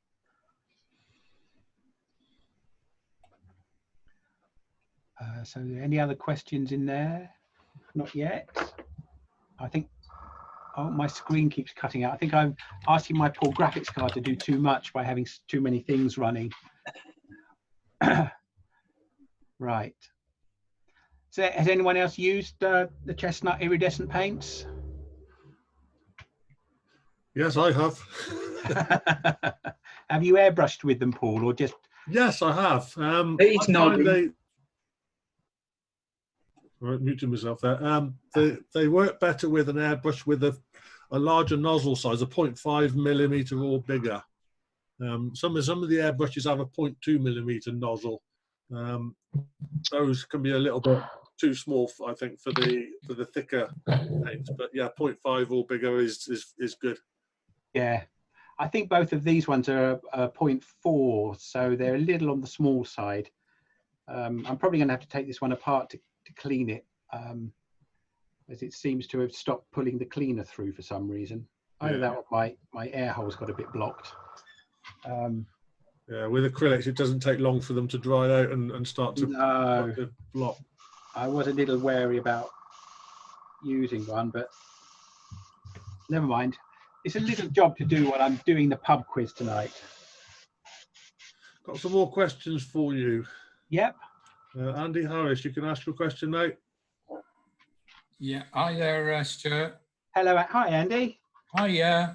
Yeah, just a quick one. I've like I've tried the Joe Sonia with the airbrushing and did last night, and it works very well. You need a lot of what do you call it? Flow medium. Thin it down. But I noticed you're using water to clean your brushes out. I've taken to using Chestnut's airbrush cleaner. I just got a bottle of that, just slam it on the airbrush and give it a damn good blast. Yeah. And, it seems to work really, really quickly and really, really well, because I've taken to using basically just one airbrush and just keep switching bottles all the time. Yeah. It's worked admirably. Yeah, I've got. I probably should have filled. I had water in the bottle, and I used airbrush cleaner at the end, but probably would have been better to have had that running through the whole time. I think it probably does a much better job than just the water. It does, yeah, it does. I thought as I was just changing the colours around immediately anyway, it probably wouldn't be a problem. But yeah. No, I've got given myself a nice little cleaning job to do. Yeah, cool demonstration. Thank you very much. Thank you. Loved it. There's a question there. Do you use the Evolution pinch clean nozzles? No, I don't, Andy. I've only recently, very, very recently, moved into better quality airbrushes. So there's how many slopes does that mean I'm on now for collecting bits of equipment? At least a dozen, I can see you laughing, B. I see you laughing. Yeah, I've watched your take apart a hard Steenbeck airbrush and clean it out. what I need to know is where you get the tool to take the air valve out. So, because I think I need to do a good cleaning job on that. Right, the compressor that I use is this. It's nice and warm now. From eBay, £70, not eBay, Amazon, £70. Let me put it on a slightly better camera. It cost me £70 and it came with 3 airbrushes. Almost, this airbrush was almost as much as that. So that will give you some idea of the quality. I got this because it's very easy to take around to, where's the camera? Take around to do demos with. I've got a bigger one in my workshop over here, which you might be able to see, which I did take to my first demo. I can't put it any further because it's plugged in. A 1.25 horsepower Bandit from Machine Mart, and that is what I normally use in the workshop, but it's very noisy when the pump comes on, so I went for my small portable one today. Okay, any other questions? You can get the tool from Amazon or Everything Airbrush. Okay, thanks Andy and B. Yeah, okay, any other questions? Everyone's very quiet, Stuart. Yeah. So Paul's the only other person to admit to having used the iridescent colours. Anyone else had a go with them?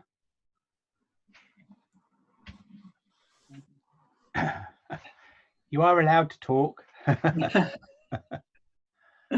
We can't unless we unmute them. Oh, well, they can't unmute themselves. No, they have to raise their hand. Oh, right. Oh, golly. The co-host. Okay. Oh, there's a question. Assuming tool marks are minimal, do you think I could colour after the cut and paste? No. I don't colour after the cut and paste because it puts a wax finish on. That is a finish. It's not a preparing the wood ready for colouring. Didn't paint over wax. Yeah, so that's why I wouldn't paint over it. What I will use it for is when I turn the middle out of this, I'll use it in the centre here. I prefer that to use that than one of the other abrasive waxes, because it says with that other abrasive wax to put sanding sealer in, and that's I've not neat enough to get the sanding sealer in there, even with a cloth sometimes, without it catching the edges. And sometimes, depending on what the finish is, it will react with that. What I like about the cut and paste is you turn it to bare wood, you sand it, you slap the cut and paste on, and then just use a cloth in there, a piece of kitchen towel or a piece of safety cloth, never material cloth. That's dangerous to use against spinning bits of wood on a lathe. And even if you do catch the edge, all it'll do is just put a bit of extra shine on the edge. It won't damage the finish in any way, but you can't put paints over the top of it. Okay.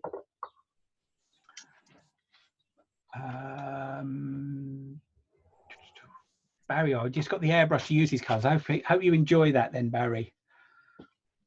Okay. How many people have we got here? 46. I've probably a few more questions out there. I'd have thought. Put in the chat or. Yeah, you got a question from Martin. Oh, he's disappeared now. So there was someone with a hand up. All right. Oh yeah, Barry's got his hand up. Okay. So I can unmute Barry. Yeah. Hi, Barry. Is it acrylic paint, this iridescent?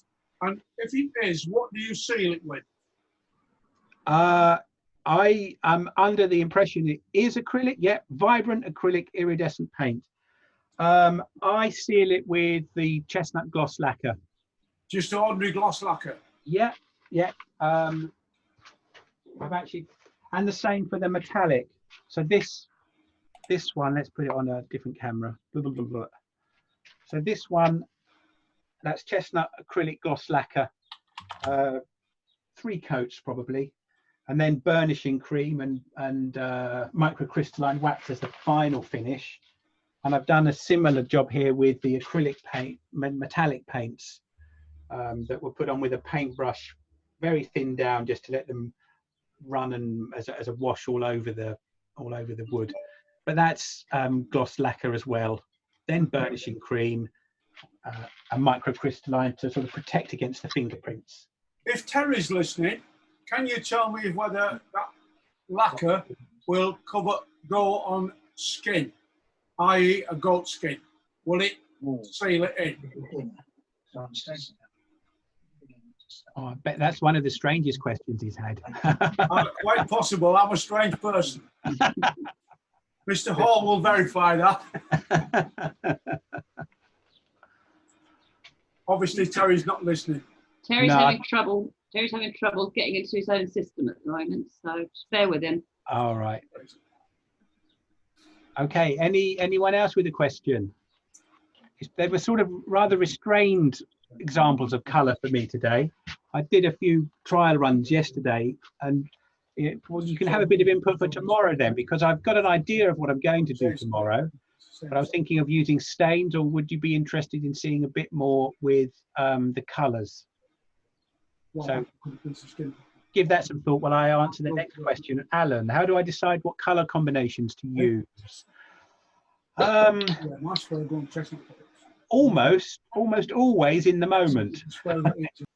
Almost always in the moment. There are some colour combinations that I really like, and I'm much more familiar with using the stains, and I have a few colour combinations that I use all the time. I was really going for the mother of pearl colours, which I think got captured a bit more on this one, but Sheila, not quite enough purple.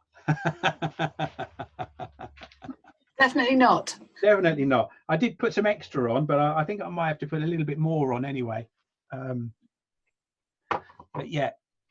If I wanted to give the Joe Sonia a try with the airbrush, could I use any flow aid with it? Yes.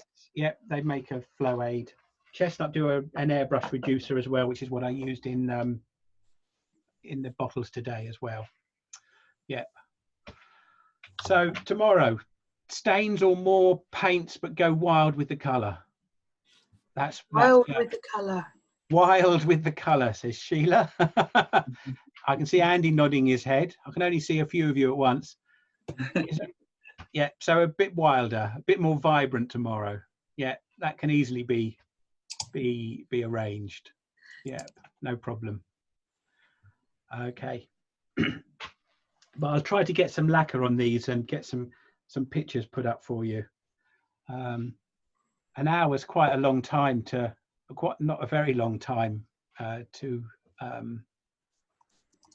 to cover a lot of things. You're surprising how quickly that hour went, Stuart. Yeah, it flew by. It did. Right, so Phil's put something up, acrylic thinners, tried Hobbycraft, description seems to be what I want, not successful. Problem, I think sometimes a branded product is designed to work with the same branded products. I have used other thinners with non-branded paints before, but I think it's better to maybe stick to a brand and have a thinner to go with it. I mean, you saw these ones, the chestnut ones with the chestnut thinner in, worked very well. He says, shaking the bottle and getting it all over his hand. Can I just dive in for a second there, folks? I know some of you have had some trouble getting onto Zoom. There's still a lot of people still having trouble getting onto Zoom. It didn't help that we put the wrong password up. I'm not going to point any fingers at that, but it wasn't me. It was. So yeah, great to see you all here. Interesting that say that hour went really quickly. This half hour is really dragging on me at the moment. It's all going horribly wrong. So yeah, it's very much a Zoom problem that we're having. Thank you, Paul, for stepping in. I could not even get on to onto Zoom on the other computer, so I'm on the laptop at the moment, and it's already 26 minutes past 3, so we're going to head over back to Zoom in a minute. No, we're not. We're going to head back to YouTube to see if this has completely thrown me. So I've missed all the questions, everything that's going on. Stuart, thank you for fielding them. Paul, thank you for taking over now as well. I know has been there. Fred, looking great in the t-shirt. I'm going to stop the video here. I'm going to try and get myself organised to get back to YouTube. And folks, I will see you all again very, very soon. I'm hoping that the second half, when we go over to Zoom after Emma's demo, should be a little bit easier. Fingers crossed. Folks, thank you. I'll see you back on YouTube very soon. Touch wood. One other question there from Martin about putting wax over cut and polish. Yes, I do. Microcrystalline wax. If it's something that ever sees the day that it is actually finished and not recycled and turned into something else. But yeah, if I was giving it to someone or offering it for sale, the cut and polish is a couple of waxes. They're quite soft, and the microcrystalline wax is just that bit harder, gives a bit more protection and doesn't mark with fingerprints. So that's what I would put over the top of that that cut and polish. Yeah. Okay. So if there aren't any more questions, maybe catch up with you in the second part. But tomorrow, okay, brighter colours. Interesting. And well, I'll sleep on it and see what I can come up with. Right. So thanks everyone, and enjoy Emma's demo. I'm looking forward to it more than my own, actually. That pretty much concluded the Zoom Q&A, and we'll switch back over to YouTube where Emma's waiting. Sadly, my camera wasn't working at this point, but that doesn't really matter that much. So Emma, how are you doing? Are you ready? All right. Excellent. This big t-shirt's actually all right because it's nice and airy. So good choice. You said it kind of fitted you a bit like a dress, but that looks fine on you actually. And don't forget, I've bunched it up at the side, so you can't see on the camera, but it's all bunched up. Yes, indeed. Well, don't forget, everyone, they are available to buy from the Woodturning Weekender website. So just going to sneak a little plug in there. A quick thank you to Paul and Mel for taking over in the Zoom for me when I just could not get in there. So thanks for looking after everything, and absolutely perfect. And yeah, a bit of a thumbs up there. So Emma, it's great to have you on a weekender. I'm sorry we can't give you the full weekender experience this time around, but hopefully we'll be back down in Kent next year, and you'll be with us then, hopefully. Yes, absolutely plan to be. Yeah, really looking forward to it.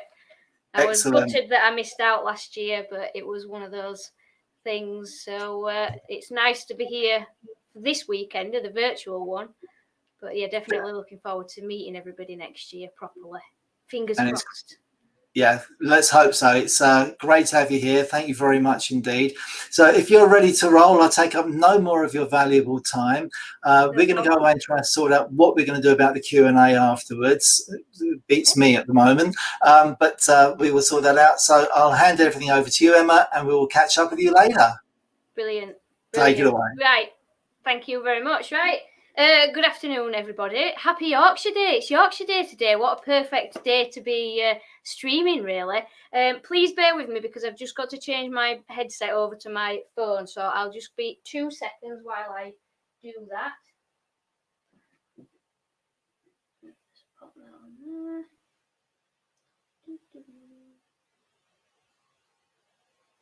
Fabulous. Right, okay, we're ready to rock and roll. So today I'm going to be doing a tiny little box. Well, it's not that tiny actually. I'm going to be doing a little box with a little finial. So because Stuart's done quite a bit of colouring and he's colouring tomorrow, I'm basically going to do some of the more natural finishes. You guys know me, I like to do some of the natural things. So this is what we're doing.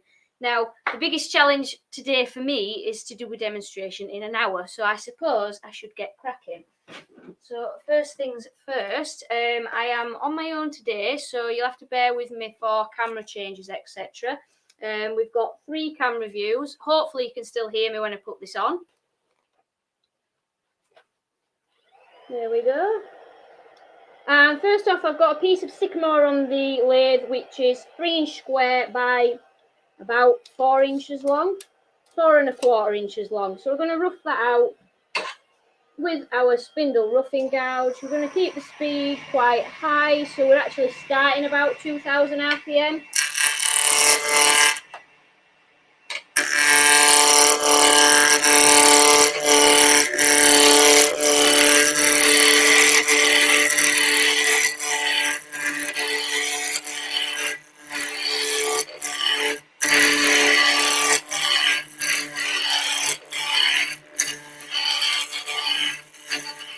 No, there's no acorn earrings today, rubbered up. I actually lost one, which I'm devastated about. One of them actually, because they were tiny little boxes, one of them unscrewed itself, and the bottom part of it dropped off, and I think it was in the workshop, so I have a horrible feeling it's in the vacuum. There we go. So that's just about rounded off. So we're going to put a spigot on each end using a beading parting tool. Move that tool resting a little bit first.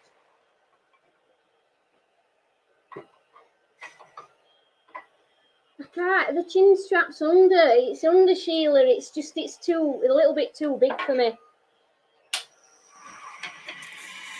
If truth be told.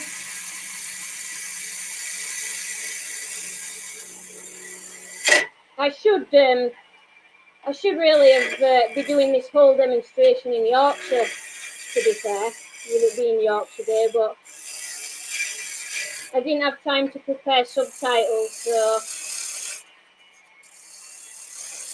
they'll have to make do we are.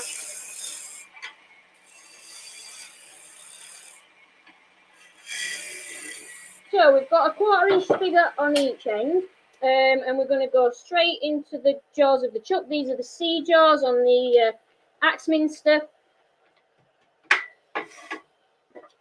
and we're going to remove the body of the box. Whenever I make boxes, ideally I leave whichever end is going to, or whichever side or top or bottom, whichever is going to have the spigot in the lathe, and in this instance it's going to be the lid. So I'm going to part the base of the box off first so that we can cut the spigot, and then that's ready to make it into a jam chuck afterwards. So I'm going to use a straight edge parting chisel, and I'm just making one cut and then a bit of a relief cut.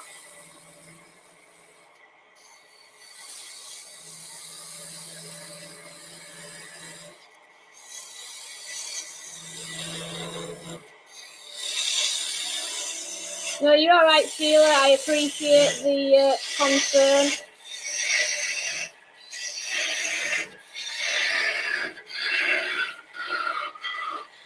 Now I'm turning this down to about 1/4 inch or so, and then because it's unsupported, I'm just going to break the remaining bit holding these together just by twisting them apart, and this leaves us with the base of the lid. So first thing we need to do is to tidy this up. So you can either use a ball gouge or a spindle gouge for this. It really doesn't matter at all.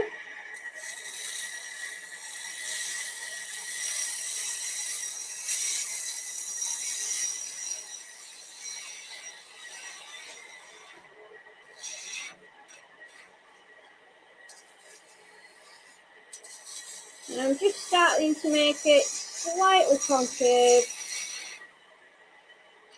towards the centre, because when I've cut the spigot on this, I'm not going to hollow it out too much at all.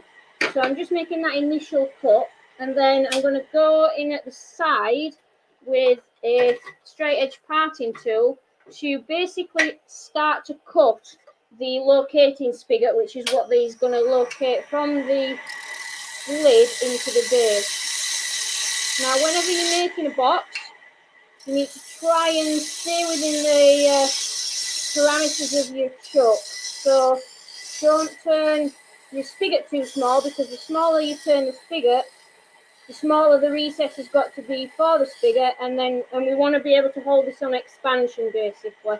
So I've just turned that and I've roughly to about a small, quite a small size, but small enough so it still should fit in the jaws. I am terrible for not measuring things, guys. Anybody that's seen me demo in real life or live on YouTube will know that I am a bit of a bugger for measuring. I tend to guess. Sometimes it works, sometimes it doesn't. But that should be ample for us to get the jaws in the recess that we're cutting to fit that. So I'm going to hollow this a tiny bit.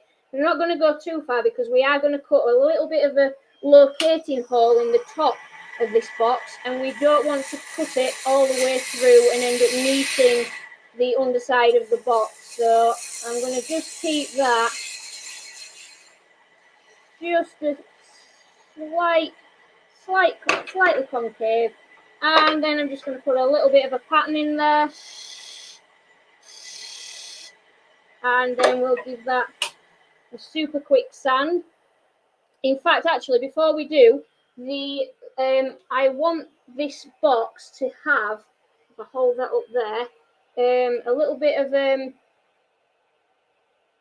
a curve up where the base and the lid actually meet. So I do want a little bit of a curve on there. This isn't actually quite enough. You need to be able to give it a bit of a curve so you can actually open it, because that's a bit difficult to open at the moment. So before I sand that, I'm going to take my spindle gouge and I'm just going to round this off ever so slightly.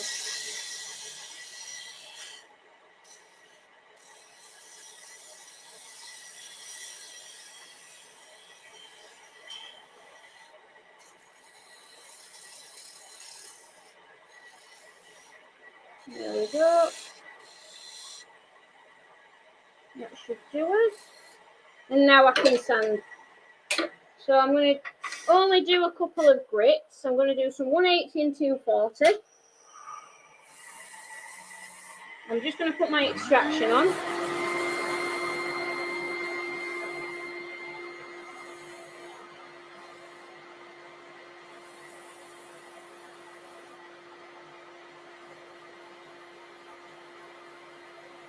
And then I'm going to go straight in there after I've done the 240 with the cut and polish,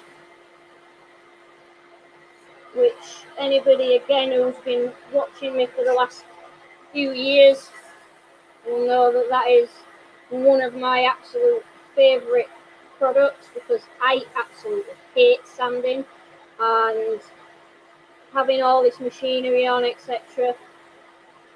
So 180 240, stop the lathe, turn that off so I can hear myself think, and then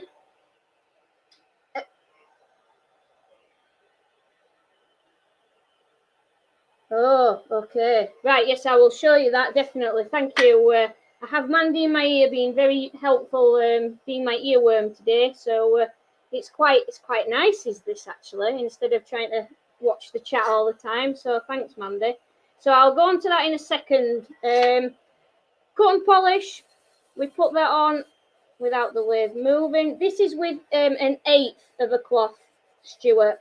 All right, so this is still quite extravagant for me, but seeing as you were using a 1/4 and seeing as Mel told me off because it's impacting on chestnut sales is my Yorkshire tightness, then I thought, right, I'll use an 1/8. I'll compromise.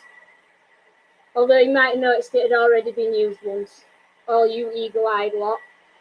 So once that's been applied, we will then work that into the grain, and then as it buffs to a finish, then we can think about applying a top coat. So I'm going to use some, this is Chestnut microcrystalline wax stick. Again, I use this a lot. So we put that on with the lathe running, and because it's in stick form, it's ready to buff, so you don't have to wait like you do with the same product in the tin.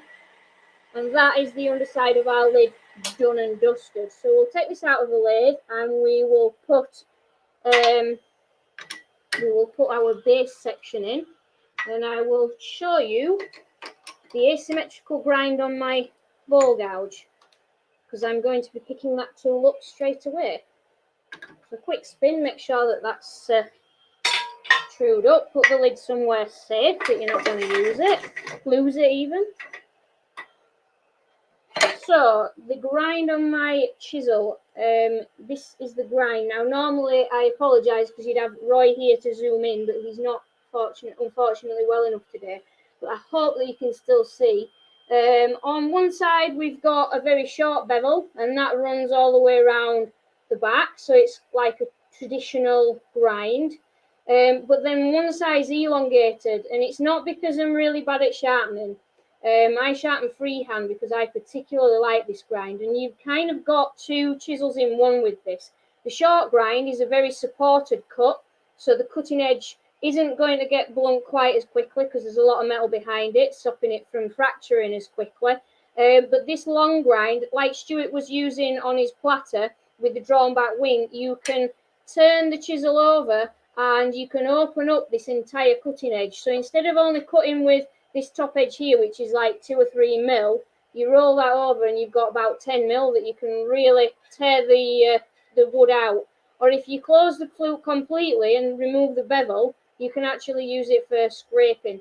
So you get 1 or 2 different cuts there. Looks like everybody's misbehaving. Who's been put on naughty step now? John's already been on the naughty step.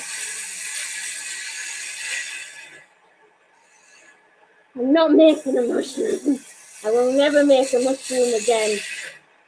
Well, I might. So I just want to make sure that I've got the tear out from parting off cut away. So we'll just have a quick stop and check. Yes, we have. And all I'm doing now is I'm trying to round this off a similar amount so it will match the lid. So you kind of have a very similar curve between the two. So it should, I'm hoping it mirrors each other. That's the plan anyway. Whether that's successful or not, I don't quite know. So we need to make a jam chuck now, and for that I'm going to employ my straight edge parting chisel again. I'm going to go straight in at the front. If I go to the overhead camera, you might get a bit of a better shot. The overhead camera isn't working, so I won't.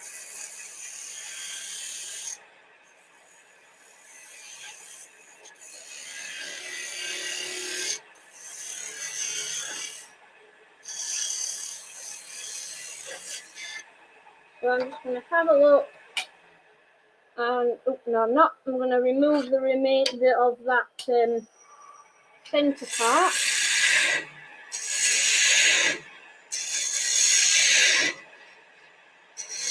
So that we've actually got room to try the fit of the lid.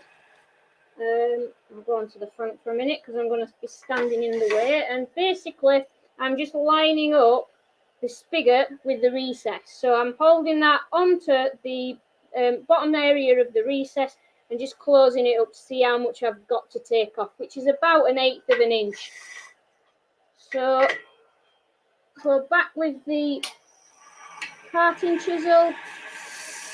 And don't forget, it's not 1/8 of an inch that we're taking off from in one cut, it's 1/8 of an inch overall, so you're looking at 1/16 that you're taking off.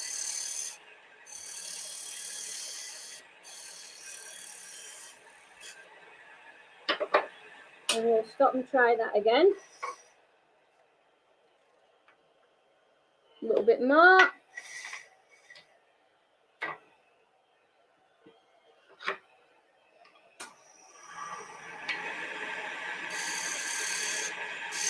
When it gets to this sort of level, when it's less than 1/16 of an inch, I tend to try and scrape with the chisel. So I'm using this edge of the chisel to actually just pull towards me in the recess, and that just takes off a little bit. I know I'm making a mess of the t-shirt. Well, we're really nearly there. So take another cut.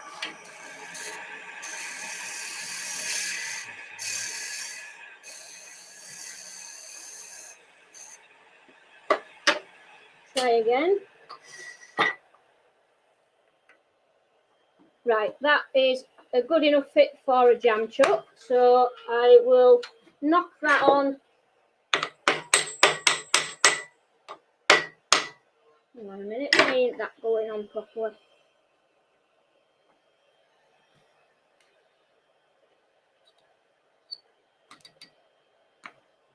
Not quite there.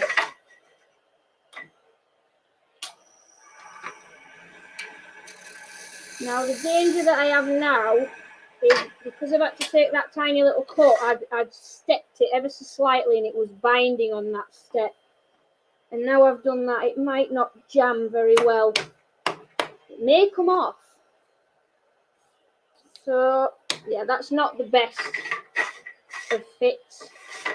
So for now I'll bring the tailstock up.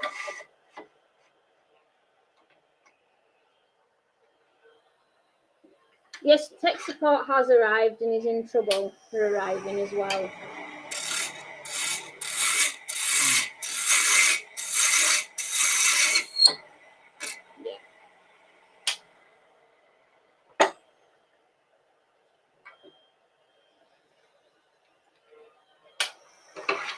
So I'm going to shape as much as I can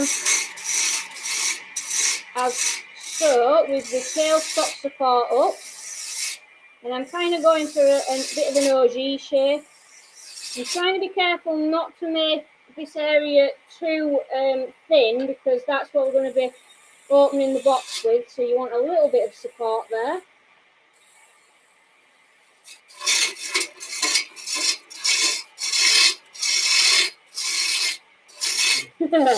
Domestic live on YouTube. It won't be the first one. Got to give you some excitement.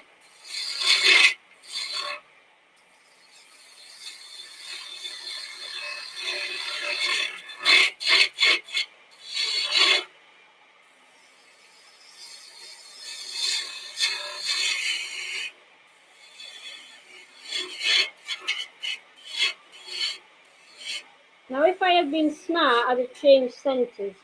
That would have been the clever idea, to have gone with a ring centre or the cone centre from Axminster, which is fantastic because you can get in really close to your work. At the moment, I'm just kind of trying to dig around the steb centre, which doesn't always end well if you end up turning into the teeth. So I want to get as much done as I can with the centre up, holding this lid on, because I've made the worst jam chuck in the history of the world, actually. It's terrible, and I should be ashamed. So, I can make that thinner. Let's make that thinner. Parting chisel.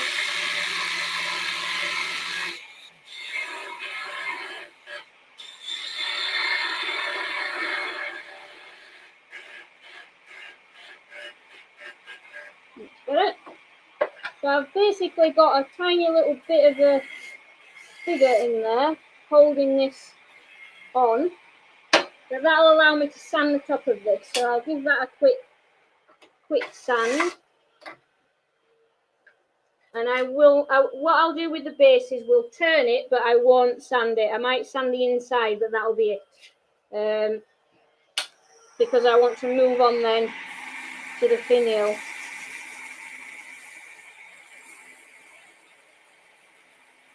I suppose it's kind of mushroom shaped, is this top actually. I have to admit it's got a mushroomy look.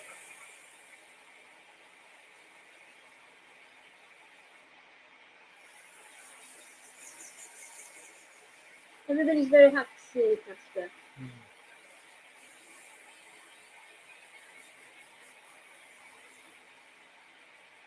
Casper is on the naughty step, you are right, mate. Oh.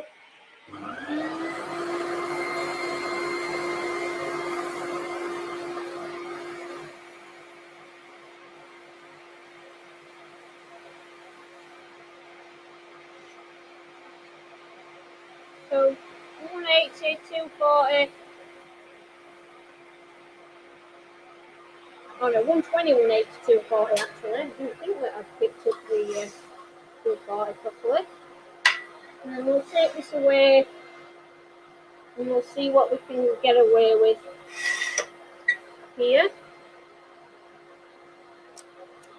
Now I'm just going to break away that excess so that I'm not trying to turn that with the chisel. And we'll see how this holds in relation to the jam chuck and see if that works or not. And I am expecting it to come off. So I'm just going to take very gentle coats. I'm not putting a lot of timber, not applying a lot of force, so hopefully it might just have enough of a grip to hold it. So let me blend this foot around. And again, it'll just need a little bit of sanding to tidy that up.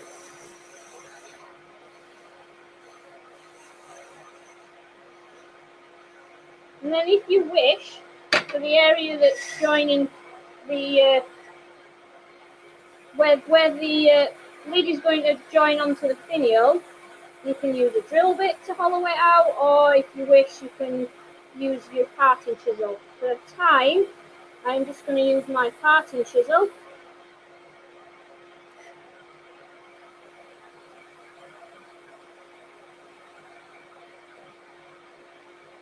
So that will save me from having to swap over to the Jacob's chuck. But before I do that, then we're going to just put a little bit of foot polish on there.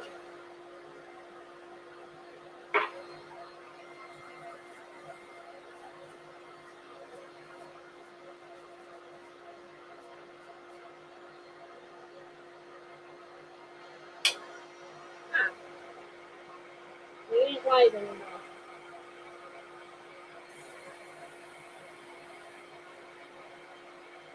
Mandy can't hear me. Have we gone up? It says on my YouTube that video is unavailable. Yeah, no connection. Huh. Right, okay, I've lost that. So I will take my parting chisel. I'm just going to make a fairly small recess at the top, which is what we're going to have as the locating spigot.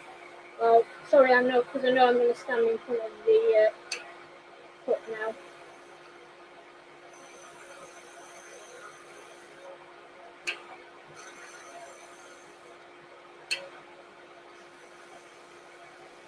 So if we hollowed the lid out and it was a slightly shallower shape, for example, you would be struggling now to know how deep to cut.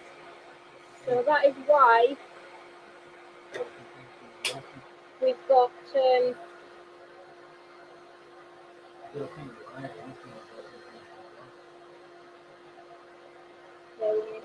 then you can pop that off, and that is ready now to fit the finial. So we'll put that to one side, and then we can turn the box around. And it was at this point that we realised that YouTube had kicked us off the channel. We don't know why for sure, but we were left with no option but to restart a new live stream, wait for everyone to catch up with us and get the demo going again. Hats off to Stewart Furini, working hard in the background on social media, keeping everyone up to date, and to Emma, who took all of this in her stride. We'll rejoin her with some prophetic words just as she's about to restart her demo. I don't think you'll get banned again now. That's sorted mine out, but it's really annoying. Fingers crossed, but it could have done without that really. And we've obviously lost a few people on the way. We got 90 people back in, so hopefully there'll be a few more. Right, is everyone? I can see lots of people in the chat, and again, thank you so much, everyone, for the support and the understanding. Really, really do appreciate it. I don't understand it, but thank you, everyone. So if we can just hang on just a couple of moments longer, see if we can get a few more people in, and then we'll get going again. Yeah. So we're up to 94. If we can get to 100, I think that gives us about New half. thumbs up, everybody. New video, new thumbs up. Don't forget. Yeah. I'm going to see if I can. How can I do this? Let's see if I can stop disappearing in the background a little bit. Yeah, I think Yeah. Rubdub's right. I got put on the naughty step after threatening everybody else by YouTube. That must be it. Oh, so we can blame you. Yeah, blame me. All right, folks, we're up to 101 people. It's great to have you all back. Thanks for following us and for everything. I'm going to get off the screen before I've completely disappeared because it's a bit embarrassing. And yeah, we will. Emma, if you're good to carry on. Yep, no problem. Fantastic. Thank you so much. And we'll get going. And again, thanks everyone for your patience, understanding, and for following us back. I mean, could really have done without all of this, but hey, it just makes it a more enjoyable afternoon, apparently. So, Emma, back over to you. Part 2 coming up. Thank you. Thank you, Terry. Thank you for everybody for sticking around. So, I've no idea where it cut out. I have a feeling I roughly know. We've turned the underside of the box, given that a quick sand and finish. I'll just pop that onto the other camera so you can see. So we've turned the other underside and finish. We've turned the top and we've popped a little recess in there, which is where the spigot for the little finial at the top's going to fit in. So that's where we are so far. Hello, everybody coming back. Thank you for coming back. So that's as far as we've got. So now, because this is a jam chuck fit, we need to just take a tiny little bit out from that recess because it's just that little bit on the tight side for actually using it as a box. Now, I have to say, a lot of the time when I'm doing boxes like this, I don't always take a cut at this stage because the chances are that if you do and you loosen it slightly, as your box dries and the wood warps a bit, you'll get a really slack fit. But I'm just going to take a tiny bit of a cut because that is a tight jam chuck fit. Excuse me while I put my PPE on.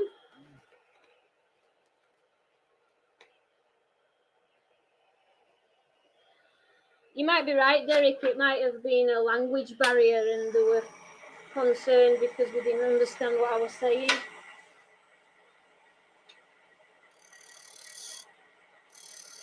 So that is all I'm doing, just a tiny little scrape off there, and then we can follow this out.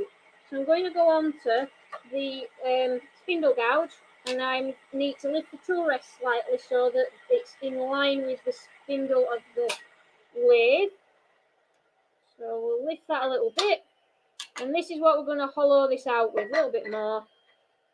And then I'll have to swap to a different camera, because I'm going to be standing in front of the side camera. Oops.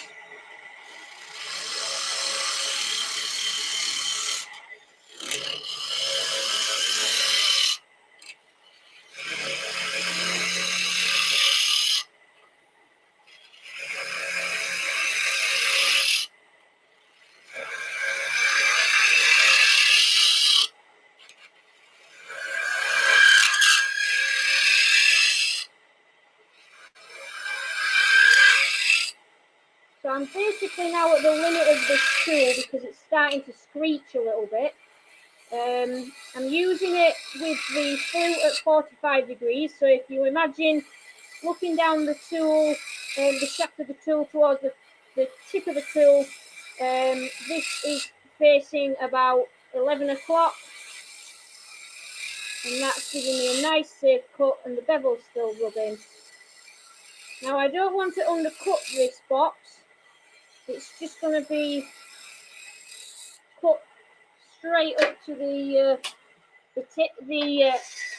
edge because I need to shape the outside. And if I undercut slightly, I'm cutting down how much I can do that with. So I'm just going to start to give this a stand.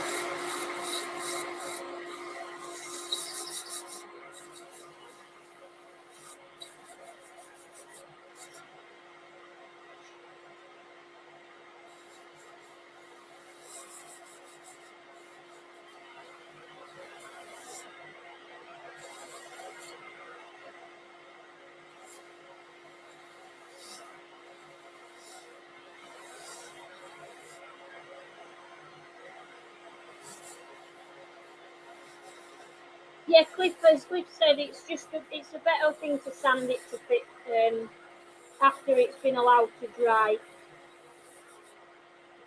We've got a little bit of a tool mark in the bottom there, and I am going to remove it because it looks fiddly. So because I'm at the limit of the spindle gouge, I'm just going to use a carbide cutter.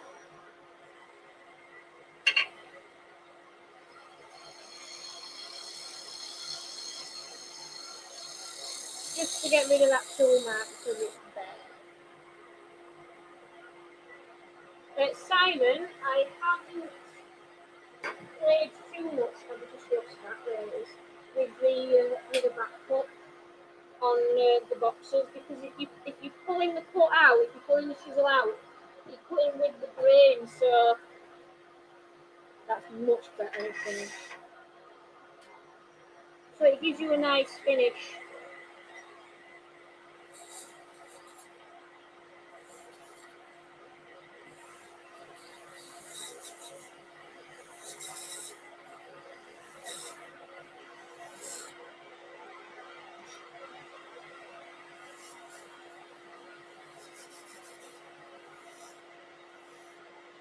Now I need to sand this outside edge as well because we've cut that. That would have helped if I'd remembered that with the lower grit. So 180 and 240.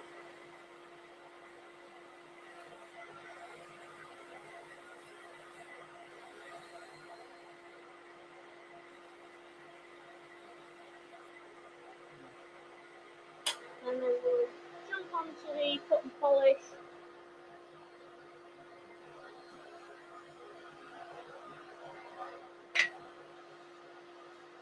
Now you have to remember, guys, and I say that this every demo that I use, it isn't filler, it isn't cut and polish.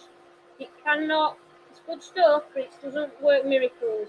So you still have to do a decent job with your sanding, with your 180 and your 240, and remove those scratch marks, because this won't remove the scratch marks of 180 or 240 or 80 grit or whatever. It will not remove them. But once, alright, right. I've had permission to overrun, so get your slippers and your blankets because we're going to be here all night.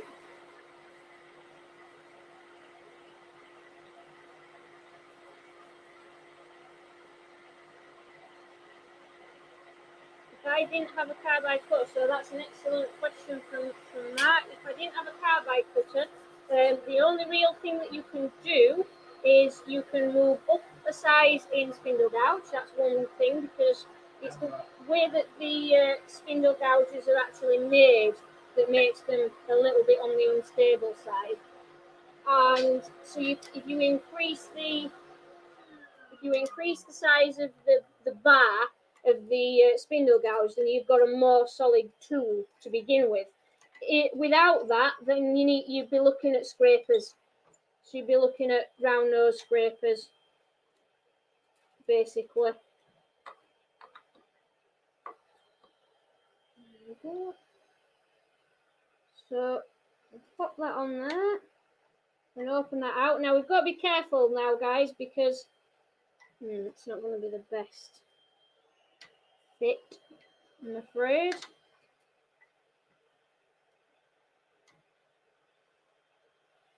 We've got a straight edge recess that we're trying to chuck onto. In fact, seeing as it's a demo, I am going to just dovetail that ever so slightly so that the jaws will grip a little better, because I've got some finish on the inside of that recess and it isn't going to stay on. So I'll just pop it back on the spigot, take a very, very light cut and just dovetail it ever so slightly to give the jaws a chance. Just done it again. And as Emma looks on in disbelief, we realise that YouTube had struck again and we were no longer broadcasting. This time we were ready though, and we went over to Zoom, and we're grateful to Paul Hannaby of the AWGB for organising this for us. We'll pick up Emma's demo once again on Zoom this time. Are we ready to continue? Casper is not very good. He's well, he got told off, as you all heard. He shouldn't have been out here anyway. So he's not good at all today, unfortunately. He might make an appearance again tomorrow, but he's in a lot of pain today. So yes, it's one of them.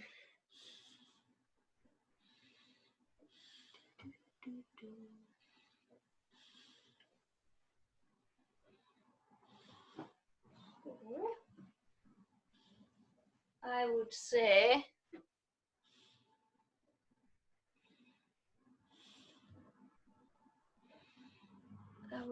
are we happy? Are we ready to go again? Everybody? Yeah, we're sort of mid-90s now, and there's only just over 20 left on the YouTube channel, but some of those might be in both anyway. All right, okay. Right, I will continue in that case. So where am I? So I've put a bit of a dovetail on the inside of that recess. So the very, very top of it is still sort of a nice fit with the lid, but it's flared out. So that's the only downside with dovetailing your recess, because you've only got a tiny contact area, which it's just got less chance of gripping the lid. And it might mean, or well, it will mean that it'll become slacker in time a lot quicker than it would if they were both parallel. So ideally both parallel, but it was just slipping a little bit on the chuck and I didn't want it to come flying out. And I don't want to bring the tailstock up, to be honest. So that's all I did as we were getting kicked last time from YouTube. So I'll just stick my power cap back on and then we will finish off the underside of this box. So I'll really quickly finish this. I won't bother sanding this bit. I'll move straight on to doing the finial instead.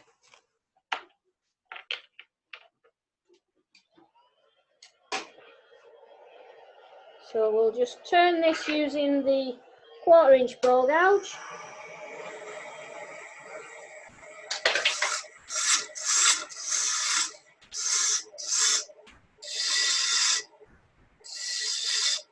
Now, because we haven't hollowed this and undercut the edge, it means that we've got room to manoeuvre in relation to just making this into a nice little OG shape.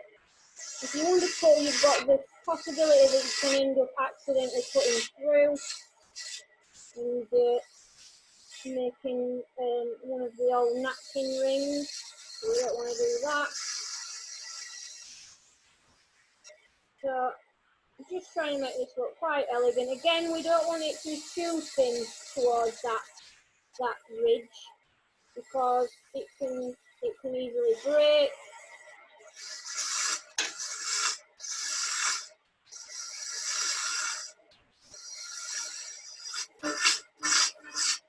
And now we can start taking away that cutting point.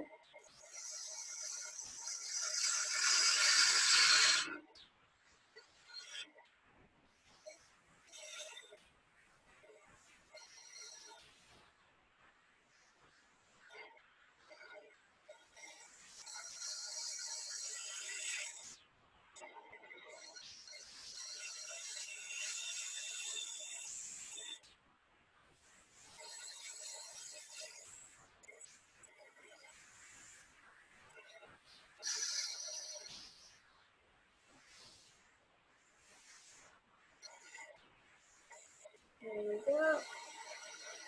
And I'm just trying to make sure that those curves flow nicely. And then as we're coming towards the base section, or the underneath of the base, I just want to just flare that out again a little bit so that it'll sit. It's not so much making a cut, but it is going to elevate it slightly so that you get that feeling of the curve flowing all the way around the base. And just elevating it just allows that to happen.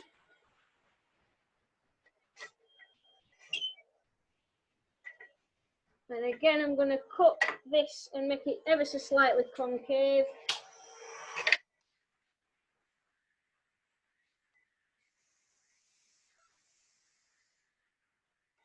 So that it sits on the outside edge. Make that a little bit wider, that's better. And then we can put the same decoration that we put in the underside of the lid for continuity. I've just seen a little bit of a shoulder on there, a little bit of a harsh transition, so I'm just going to get rid of that so that it flows a little bit better.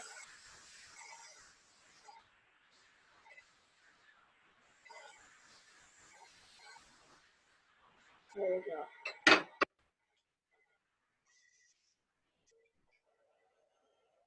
So as I say, I won't bother sanding that at the moment. I might go back to it and sand it at the end.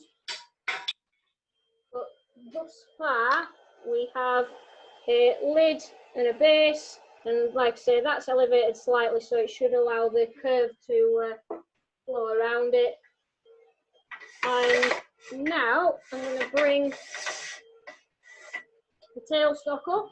So the wood that we used for the body of the box was sycamore, and the wood that we're using for the where's my blooming thing gone? I've just dropped my there we go, stubby stem. Sorry, the wood that we're using for the finial is going to be mapani, which is quite a nice figured, well, it's beautiful brown timber with all sorts of kind of chestnut colours and reds. It's gorgeous, but it's quite heavy. It's quite dense, and it's quite an oily timber as well. Where's it gone?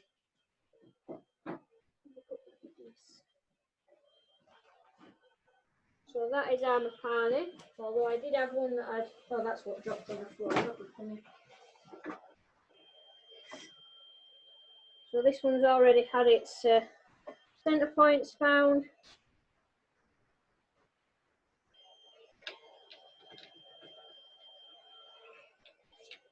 So we need to just round this off, put a chucking point on, and then we can turn our little finial.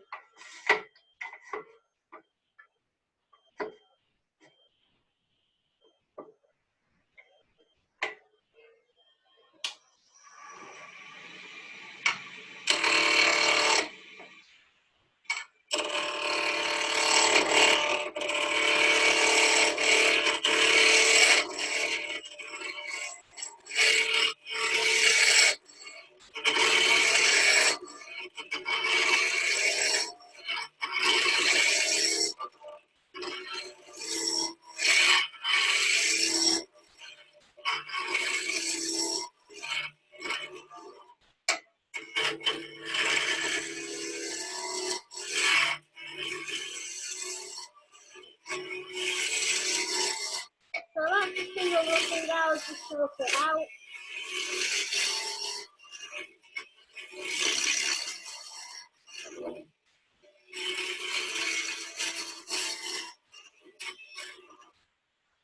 I have to warn you that this stuff absolutely stinks. So just be aware of that. It smells terrible.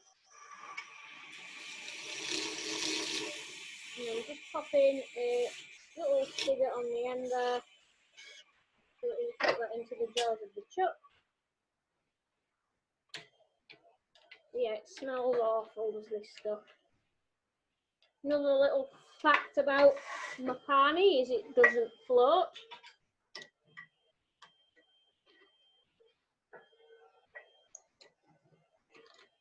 What's John say? Where are we? Just getting your face mask now.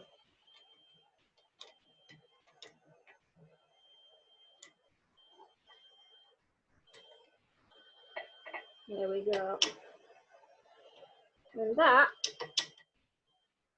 now is ready for us to turn a little finial. Now I'm not going to do a particularly tall finial, there's no need for this.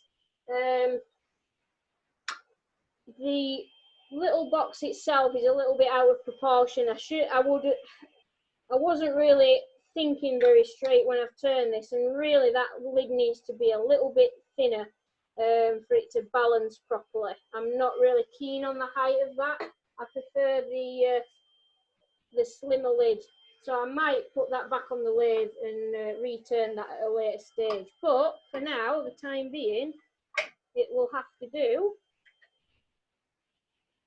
So we will go onto the other camera again, back to the 1/4 inch ball gouge. And start taking this down to a point.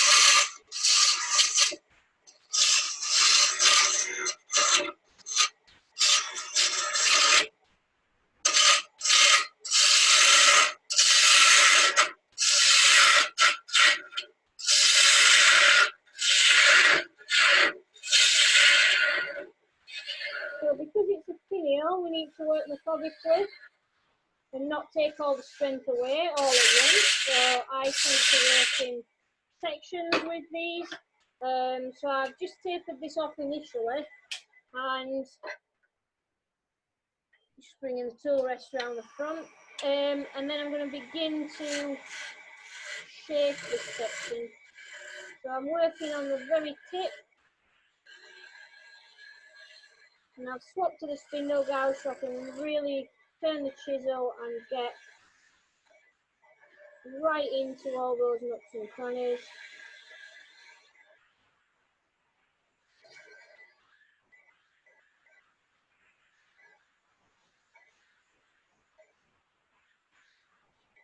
And the beauty with this Makani is that you can really work it. You can cut it extremely thin. It's got fantastic qualities, the spindle turning of this stuff. It really does.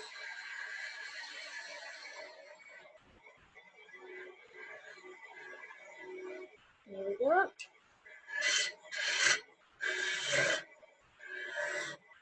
So I've turned that little shape right on the end, and then we're going to cut down and create a little tiny little disc.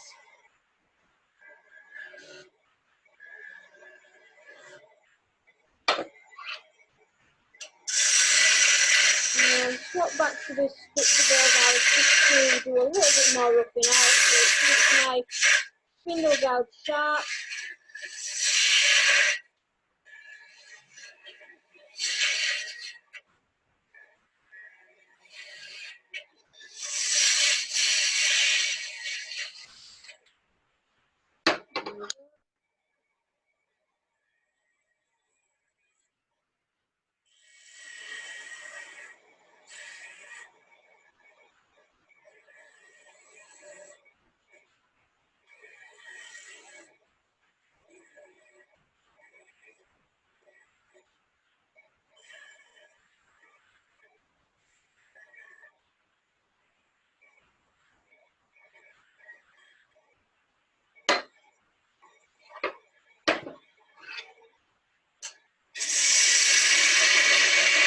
And then we can start working on the main body of this little pinion.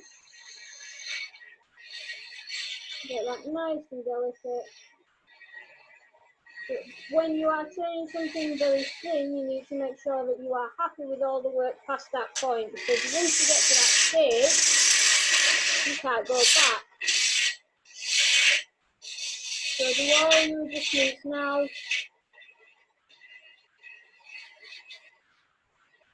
Make sure that's a nice flowing curve.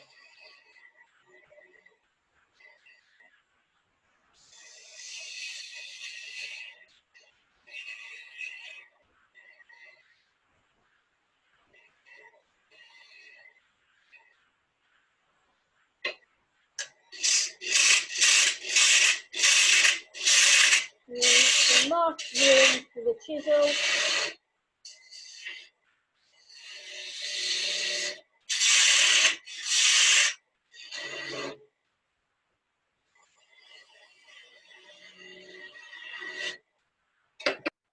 And then fine detail back to the spindle gouge.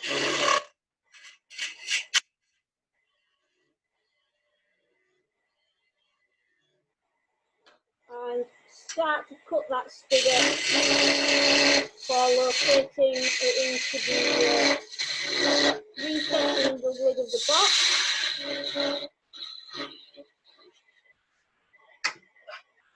Now I want this to finish as a curve. We don't want a flat spot on the underside because the lid is curved, and if you've got a flat spot, it'll make it'll create like a wedge between them, and it just won't look good. It won't look like it's flowing properly. So I'm just going back over that and just taking the finest cut that I can just to blend that curve all the way around to that spigot. And then before we lose too much integrity in the timber, we need to give this a little bit of a finish.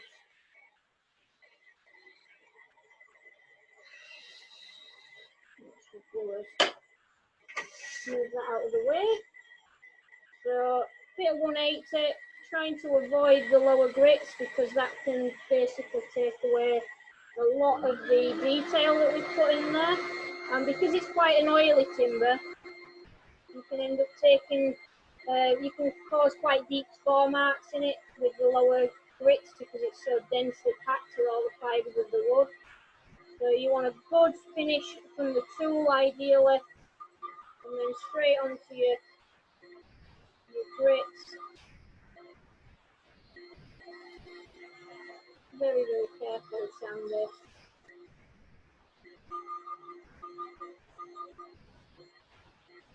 And it's another bonus for having a net-based abrasive is when you fire sanding timbers such as this because it doesn't clog up with the dust.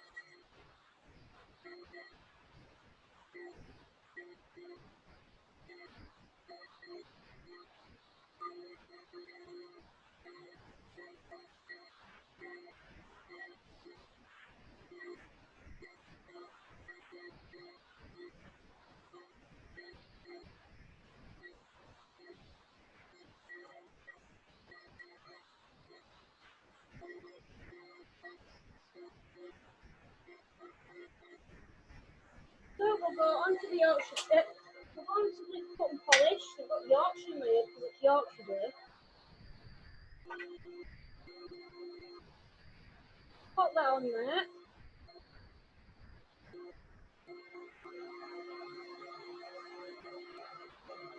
Without the lid. Turn that on.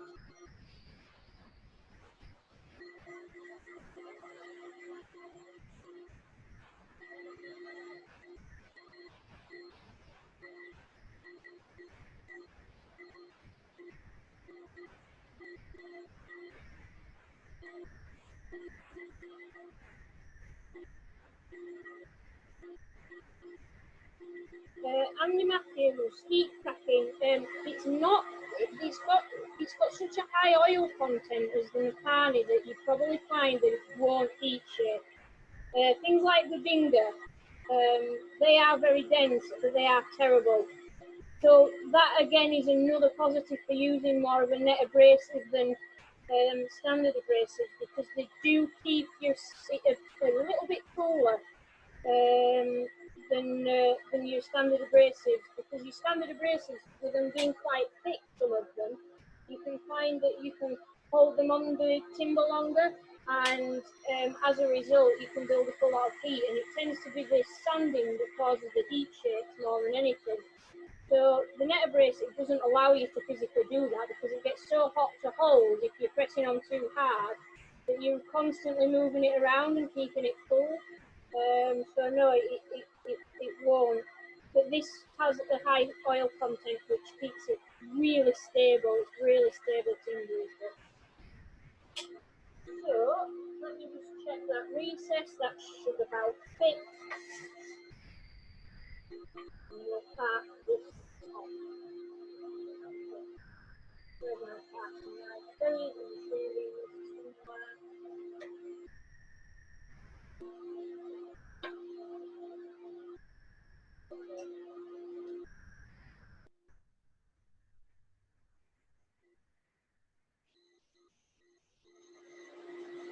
So I'll just hold that as this is being parted off for a bit of support.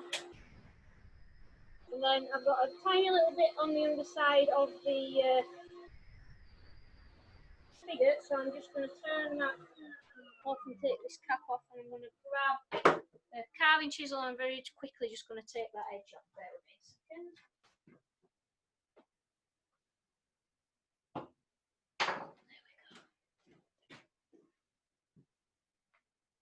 And then if I get some adhesive, so I'm just going to use some CA glue.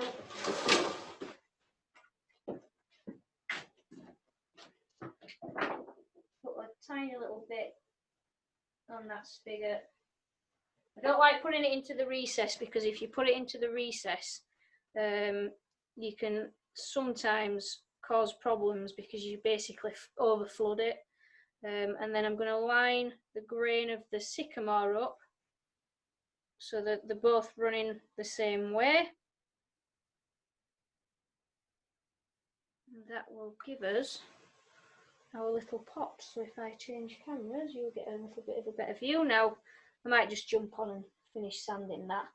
But that's got a big enough gap between them that you can actually remove the lid from the base. The other one was a tiny little bit too close together. But that, I do not like the height of this top. It needs to be a lot slimmer. It's way too thick, is that?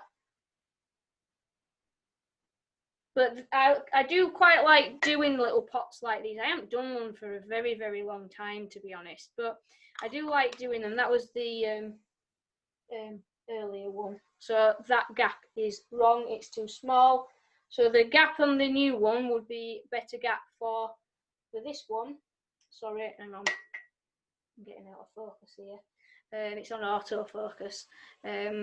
But the height of and the proportions of this one are a lot better. So kind of a combination between the two. But little thing that I have, I'm never keen on using two super fancy timbers together. So I've done the sycamore because it's a plainer timber, and it just really allows you to show off the Mapani finial. Whereas, I mean, I would even consider putting ebonizing lacquer on this and making it completely black, the pot, and that will bring out all sorts of different colours on the of the Mapani. So it will change it completely if we put ebonizing lacquer on there. But that is our little pot, which I will finish properly and just sand that base at a later time. But I probably will just take that finial out. I'll just break that off again, because I am going to turn that down and make it a little bit slimmer, and it'll fit better. It'll just look more correct. So there we go, guys. Has anybody got any questions? Thanks for being so blooming patient after all the YouTube palaver. I'm hoping that I did that. I know that it's taken me like 2 hours, but I'm hoping that across the 2 hours it might have actually only taken me an hour to do the demo. YouTube helped me out there a bit. If anyone's got a question, you can either type it in the chat or press the raise hand button and we'll unmute you and you can ask it yourself. I'll just put my Bluetooth back, so I'll just say bye to Mandy on the phone, and I will put my earpiece back on here.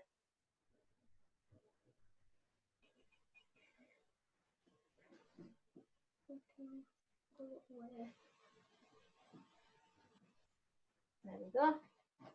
I can hear now.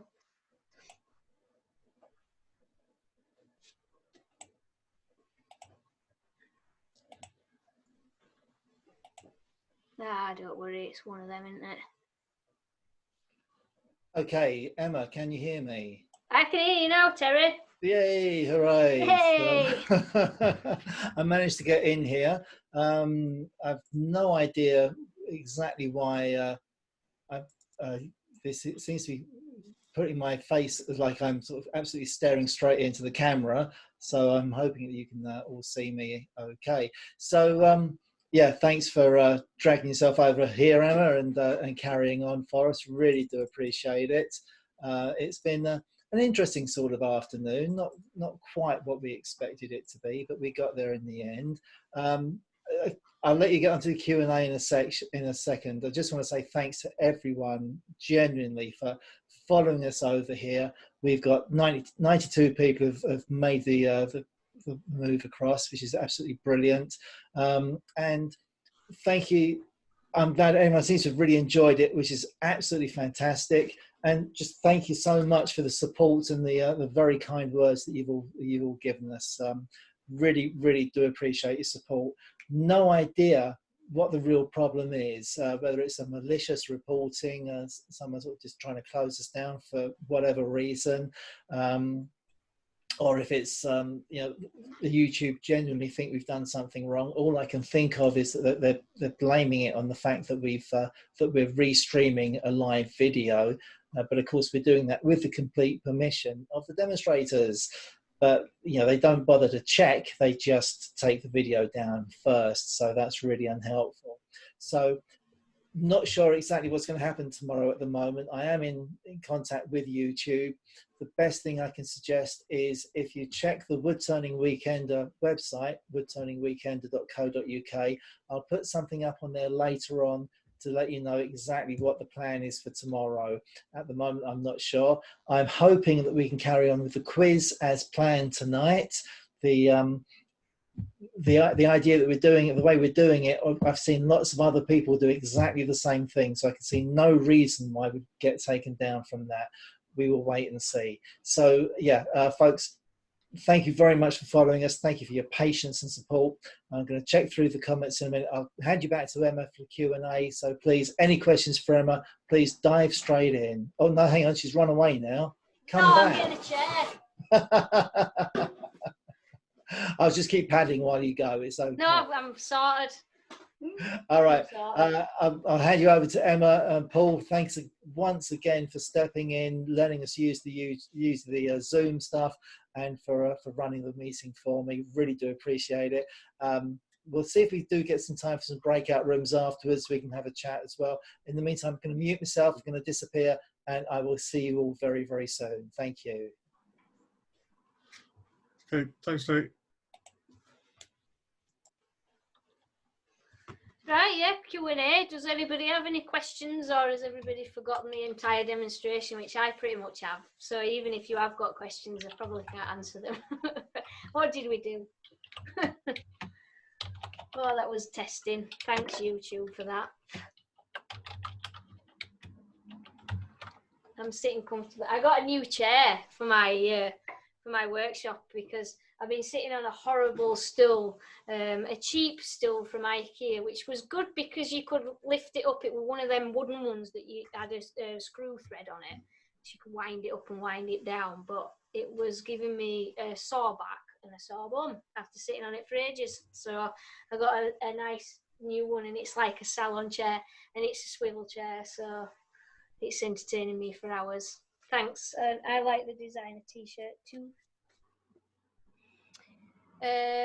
Fitting lids, that's quite a good question actually. If the problem is that a lot of the time, the most common problem is that when you make a push fit lid to a box or a bowl or whatever it is that you're making, when you fit them initially, they fit wonderfully, and then after a couple of days they go slack. So what I tend to say to people, there's two options. You can part turn the piece of wood, and you can part turn both sides, leave your spigots on both sides, and actually part turn it so it just about fits and it's not far off, it's a few mil off fitting, and then leave it for a few days, take it inside, because usually it's taking it inside, so you've got a change in ambient temperature and humidity that's the problem. And then leave it inside for a few days, take it back out to the workshop, and then return it so that it fits. That's one way of doing it. I tend to do, I do use a lot of jam chucks because I'm too impatient to wait days. So I tend to turn it, do a jam chuck fit like I've done today, and then instead of going back in and readjusting it so that it fits perfectly, just leave it. And leave it a few days, and you might find that it ends up fitting well after that, or you might find that you just need to sand either the recess or the spigot down a little bit to get it to fit, and that's another option of doing it. Warping doesn't tend to be too much of a problem if, like today, you've made a box out of a lid and a base that's the same piece of timber. because if it warps along the growth rings or anything, you'll probably get a similar amount of warping between the lid and the base. If you use two different timbers, and I used to make lots of little pots like that, really tiny, and used to combine timbers, that's a nightmare. And that is more of a, you need to part turn them, take them inside, allow them to move, and then finish turning them after a few days, or as long as you can leave them, really. So that's the best advice I can give you for that, really.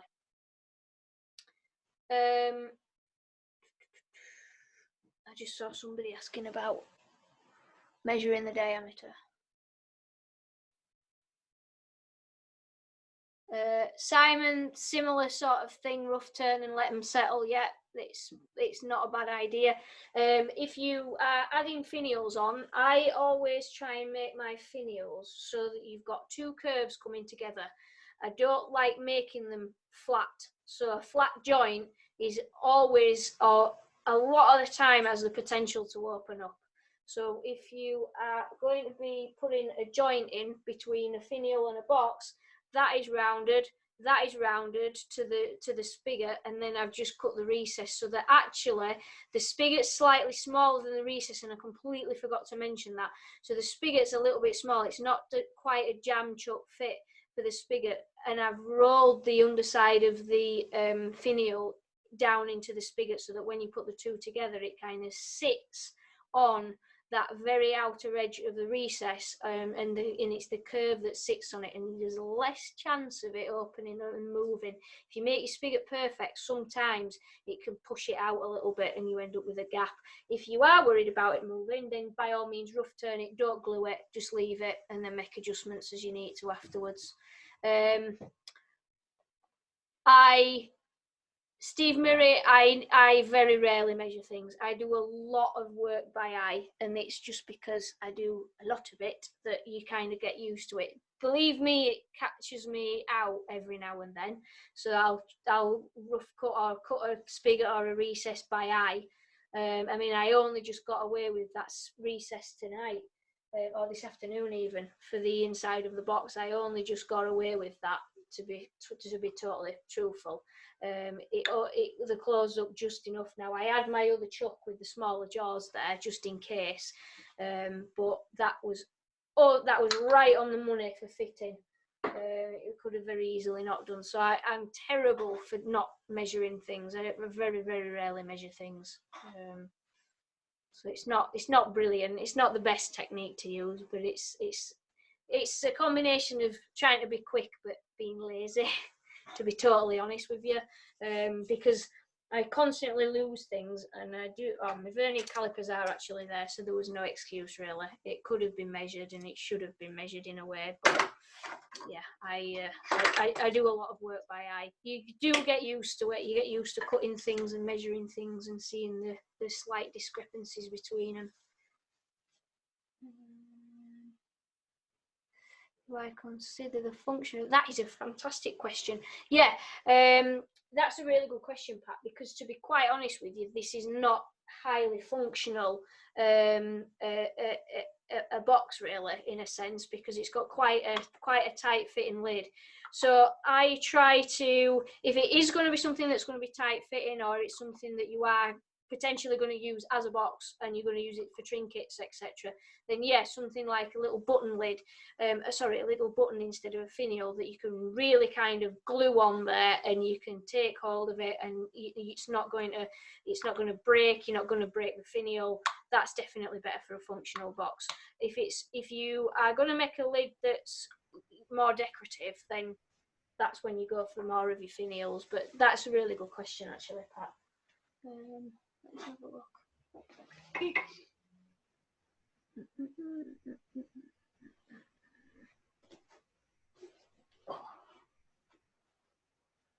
Someone's talking about fits there, aren't they, with the nice and tight and the pop off. This one is a bit of a, no, it's a nice and tight, is that really? Don't forget the French one, Pat, Toulouse. Don't want that one. That's what this one's actually, that's warped already, and this is today's. So that's It's a good fit if you're putting a finial on, because it takes no pressure to lift the box lid off. But we're all wood turners, and we know that any wood turner that picked that up would be horrified, to be honest, with the fit. So that may not get returned. It may end up going on the fire. Barry, I have a Hegner lathe. I don't think you can quite see it. No, you can't. She's an old girl now, but I have loved this lathe for many years. But I do think I need to update, sadly, and because it's a bit rickety and it's not got the torque for some of the size of pieces that I want to do. So it's upgrade time when I can afford it.